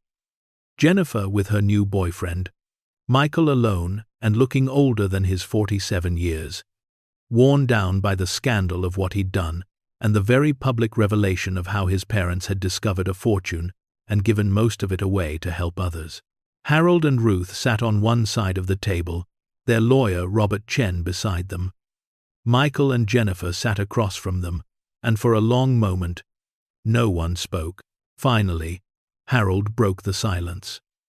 I didn't ask for this meeting to yell at you or to hear apologies I don't think you're capable of giving. I asked for it because I needed you to hear something from me directly. Not through lawyers or news stories or second-hand reports. Michael shifted uncomfortably. Jennifer stared at the table. What you did to us was wrong, Harold continued, his voice steady and strong. You took everything we had. You threw us away like garbage. You tried to have us locked away in a facility where we would have died alone and forgotten. And you did it not because you thought it was best for us, but because you wanted what little we had left, and because we inconvenienced you, Dad. Michael started, but Harold held up his hand. I'm not finished. We found money, a fortune, more money than you'll see in 10 lifetimes. And we gave almost all of it to the government because it wasn't ours. We kept only enough to live and to help others who've suffered what we suffered. Do you understand what that means? He leaned forward, his eyes locked on Michael's, then Jennifer's. It means we had everything you thought you wanted, everything you destroyed our lives to get a fraction of, and we chose to give it away. Because we're not you. We never were you. We raised you better than you became. And that's a failure we'll carry for the rest of our lives. Ruth spoke for the first time. Her voice quiet, but clear. We forgive you, not because you deserve it, not because you've earned it, but because holding on to anger and hate would poison us, and you've already taken enough from us. We won't give you our peace too. Jennifer started crying. Whether from guilt or self-pity, Harold couldn't tell and didn't care. Michael's jaw was clenched, so tight a muscle jumped in his cheek. But, Harold continued, we never want to see you again. You're no longer our children. You made that choice when you betrayed us. We're legally removing you as beneficiaries from anything we have. When we die, whatever is left goes to the foundation. You'll get nothing. Not because we want revenge, but because you've shown us who you are, and we don't reward cruelty and greed. They stood to leave. At the door, Ruth turned back one final time. I hope you have children someday, and I hope they treat you exactly the way you treated us. Because maybe then you'll understand what you've done. Maybe then you'll learn the lesson we tried so hard to teach you. As they left the conference room, Harold felt something lift from his chest, a weight he'd been carrying since that day in the lawyer's office when his children had destroyed his life. They couldn't undo what Michael and Jennifer had done, but they could choose not to be defined by it, not to let it make them bitter or small or cruel. They could choose to be bigger than their pain. And they had. 6 months later, Harold and Ruth stood in front of a small but sturdy house on the edge of a town 3 states away from where they'd started. The house had 3 bedrooms, a real kitchen with working appliances, heat that functioned, and a porch where they could sit and watch the birds. It cost $175,000, paid in cash, the first home they'd owned since losing everything. But more importantly, in a renovated office building downtown, the Second Chances Foundation opened its doors. They'd hired staff, people who understood elder abuse because they'd experienced it or witnessed it. They'd set up a hotline, advertised in senior centers and churches and community centers. They offered free legal consultations, emergency housing assistance, counseling services, and financial planning help. The response was overwhelming. In the first month alone, they received over 300 calls from elderly people across the state who'd been financially exploited by family members. People who'd had their savings drained, their houses stolen, their lives destroyed by the very people who were supposed to love and protect them. Harold and Ruth worked tirelessly, not as figureheads but as active participants. They met with clients, shared their own story, showed others that survival was possible, that rebuilding was possible, that life after betrayal could still have meaning and purpose and joy. One afternoon, an elderly woman named Margaret came into the foundation's office. She was 63, had been caring for her disabled son for 20 years, and her daughter had drained her bank account and was trying to force her into a nursing home to get control of her house. Ruth sat with her for 2 hours, holding her hand while she cried, sharing her own story of betrayal and survival. Then they connected Margaret with a lawyer, helped her file the necessary paperwork to recover her stolen funds, and found her temporary housing, while the legal case proceeded. 3 months later, Margaret won her case. Her daughter was charged with elder financial abuse. Margaret got her money back and kept her house. But more than that, she got her dignity back, her sense of self-worth, the knowledge that she mattered and deserved protection and respect. She returned to the foundation with a donation, small but meaningful, and a request. Let me volunteer. Let me help other people the way you helped me. Let me give back. That became the pattern. People they helped often returned to help others, creating a ripple effect of compassion and support. Within a year, the Second Chances Foundation had helped over 1,000 elderly people across 3 states. They'd recovered over $5 million in stolen assets, prevented dozens of forced conservatorships, and provided emergency housing to hundreds of people who'd been made homeless by family betrayal. The work was hard, emotionally exhausting, a constant reminder of humanity's capacity for cruelty. But it was also deeply fulfilling, a reminder of humanity's capacity for resilience and kindness and transformation. Harold and Ruth's story spread. Media outlets picked it up. Elderly couple betrayed by children finds fortune, gives it away to help others. They were invited to speak at conferences about elder abuse, to testify before state legislatures about the need for stronger protections, to share their story with anyone who would listen. But they never lost sight of who they were. They still lived in their modest house, still did their own grocery shopping, still sat on the porch in the evenings watching birds and holding hands. They didn't want fame or recognition. They just wanted to make sure that what had happened to them didn't keep happening to others. One evening, 2 years after they'd found the vault beneath that abandoned house, Harold and Ruth sat on their porch as the sun set, painting the sky in shades of orange and purple. They'd just returned from the Foundation's 2nd anniversary celebration, where they'd announced they'd helped over 3,000 people and recovered more than $15 million in stolen assets. "Do you ever think about what would have happened if we'd kept the money?" Harold asked. "If we'd taken it and run, lived rich and comfortable for the rest of our lives?" Ruth was quiet for a moment, then shook her head. "We wouldn't have been us anymore. We would have become them. Michael and Jennifer. Taking what isn't theirs, justifying it, living with guilt and shame, buried so deep they don't even recognize it anymore. Instead, we became this," Harold said, gesturing to the Foundation's brochure on the table beside them, showing photos of people they'd helped, testimonials from clients whose lives had been saved. "We became people who matter," Ruth said softly. "Not because we're rich or famous or successful by the world's standards, but because we chose to turn our pain into purpose. We chose to make sure our suffering meant something." Harold reached over and took her hand, still soft despite the years, still the hand he'd held on their wedding day 55 years ago. "I love you, and I'm proud of us, of what we built from nothing, from worse than nothing," Ruth corrected.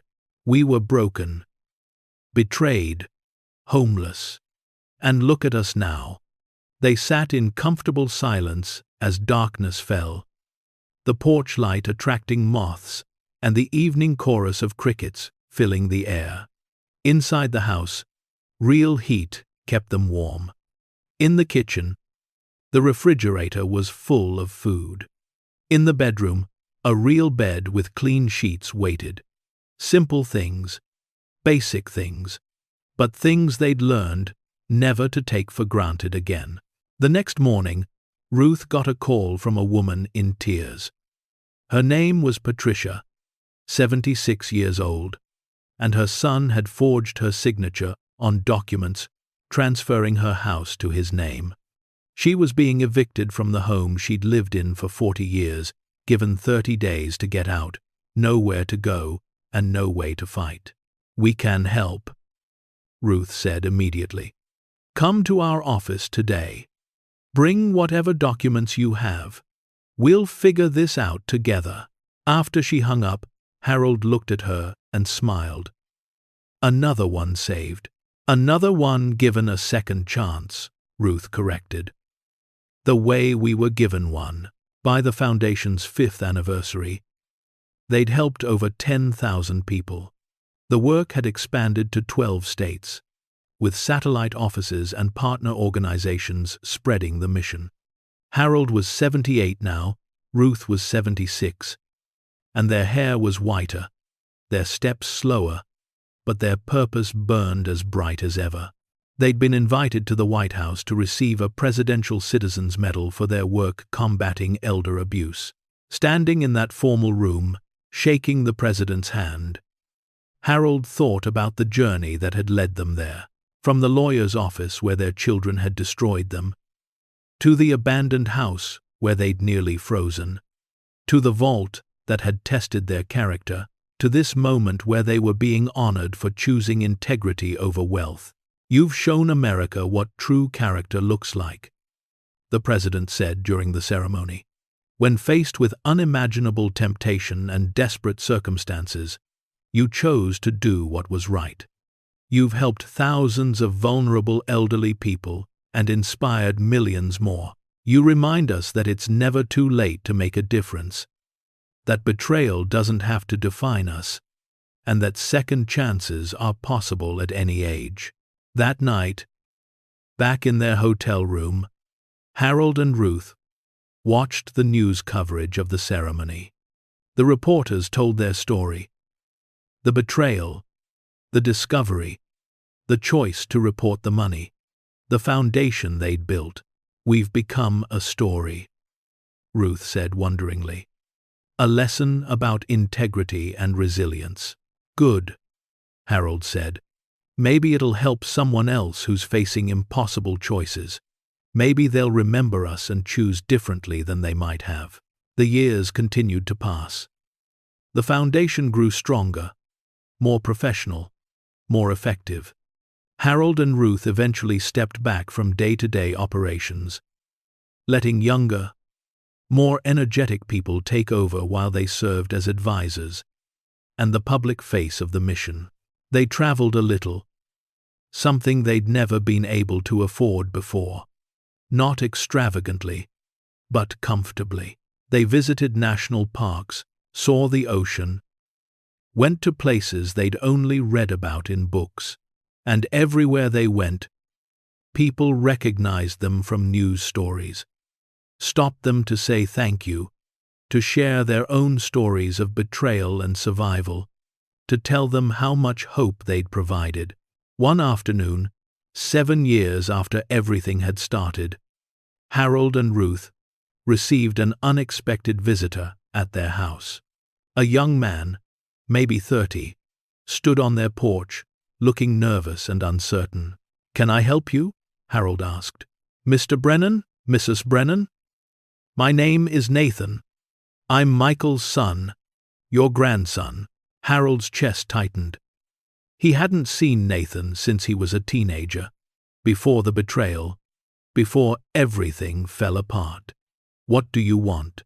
Nathan shifted his weight, clearly uncomfortable. "I wanted to apologize. For my father. for what he did.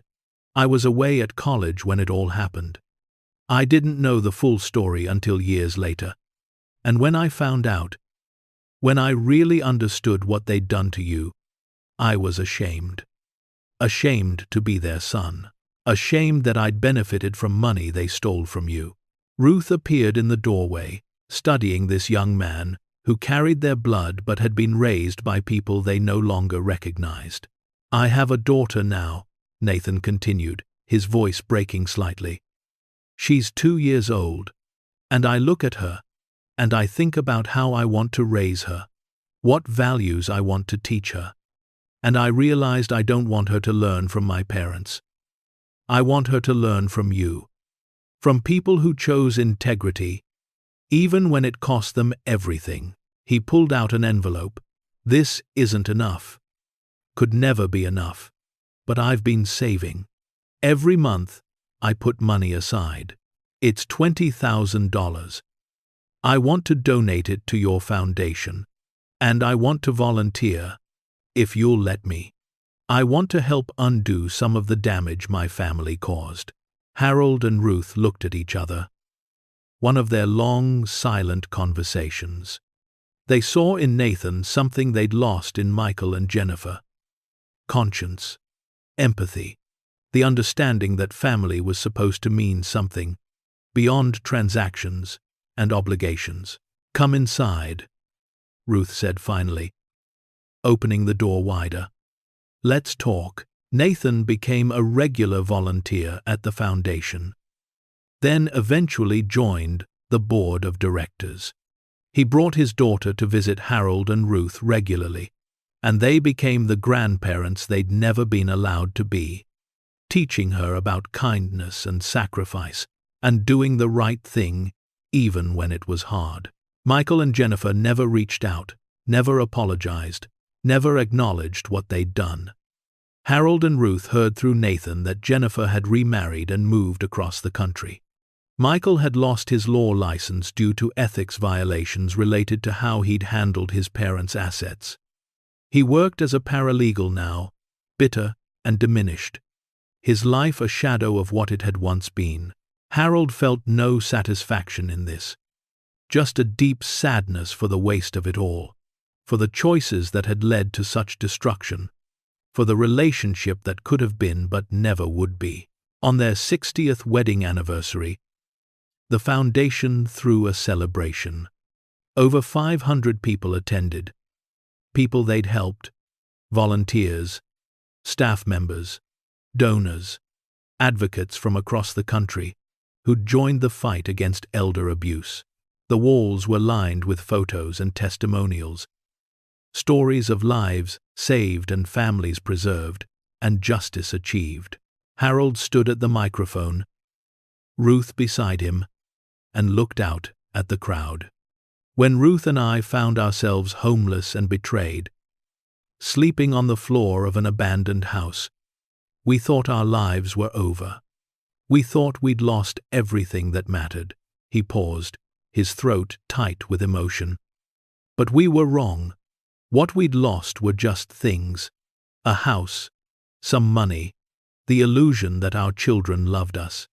What we still had, what we'd always had, were our values, our integrity, our capacity to choose who we wanted to be when everything else was stripped away.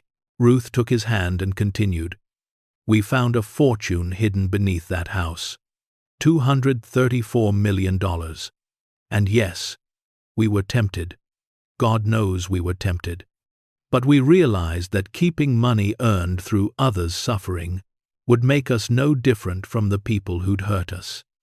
It would make us into something we weren't willing to become. So we gave it back, Harold said. And with our small portion, we built this foundation, this community, this movement of people who believe elderly people deserve dignity and protection and second chances. He looked around the room, at faces young and old, at people of every background and circumstance united by a common cause. We've helped over 15,000 people now. We've recovered over $50 million in stolen assets. We've prevented hundreds of wrongful conservatorships. We've provided emergency housing to thousands. But more than that, we've shown people that betrayal doesn't have to be the end of the story. It can be the beginning of something better, something meaningful, something that lasts. The crowd rose to their feet, applause filling the room. Harold and Ruth stood together, overwhelmed by what they'd built from the ashes of their destruction, by the lives they'd touched, by the legacy they were leaving.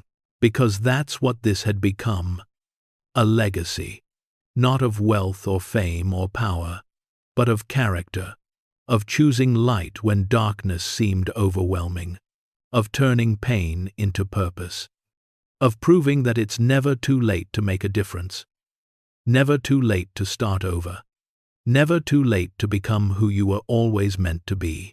As the celebration wound down and people began to leave, an elderly woman approached Harold and Ruth.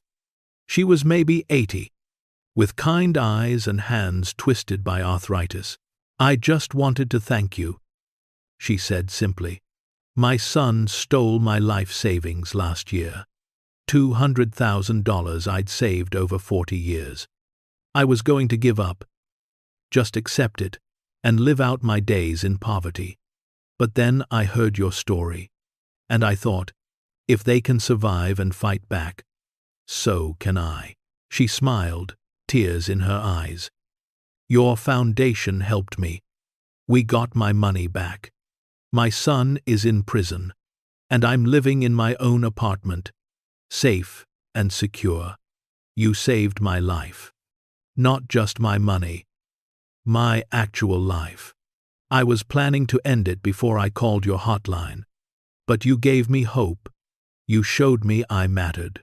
Ruth hugged her, both women crying now. "You do matter. You always mattered. And we're so glad you fought. So glad you're still here." After the woman left, Harold and Ruth stood alone in the empty hall, surrounded by the photos and stories that represented their life's work. "We did it," Harold said quietly. "We took the worst thing that ever happened to us and turned it into the best thing we ever did." Ruth nodded, leaning against him. "I wouldn't choose to go through it again. The betrayal, the pain, all of it. But I also wouldn't change where we ended up. Because this purpose, this meaning, it's worth everything we lost."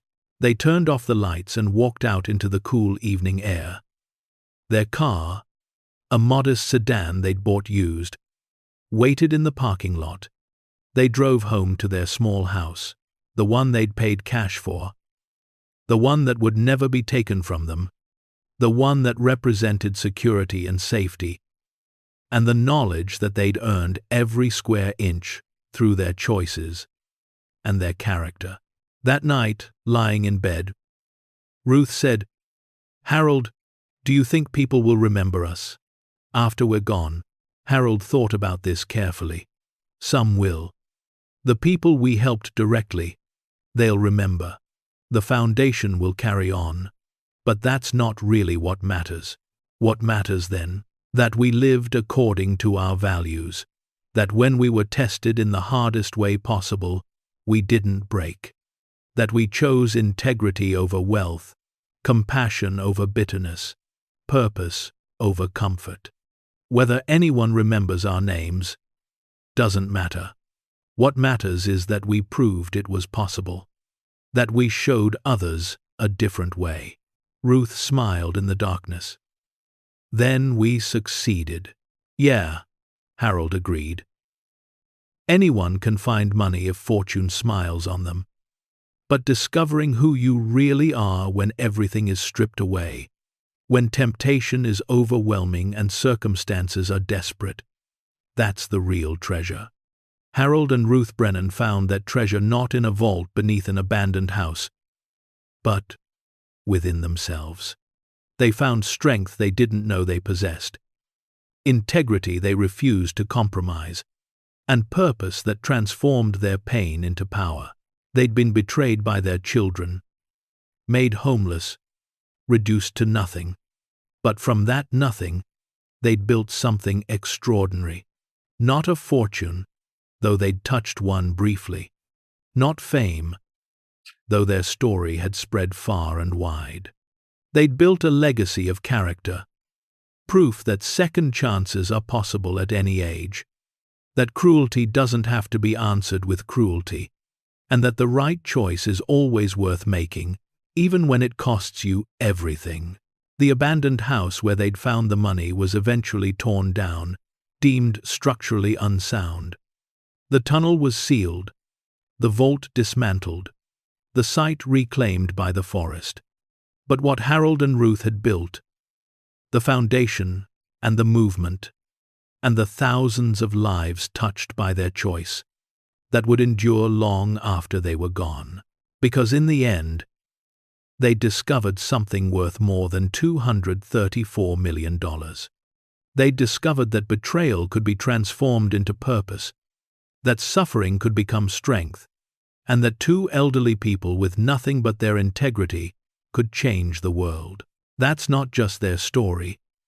It's a reminder for all of us that we're defined not by what happens to us, but by how we respond, not by what we lose, but by what we choose to build from the ruins. Not by the betrayals we endure, but by the grace with which we survive them. Harold and Ruth Brennan started with nothing and ended with everything that matters. And their legacy lives on in every person who hears their story and chooses integrity over easy answers, compassion over bitterness, and purpose over comfort. Because some treasures can't be stolen, can't be lost, can't be taken away by cruel children or hidden in vaults or seized by governments.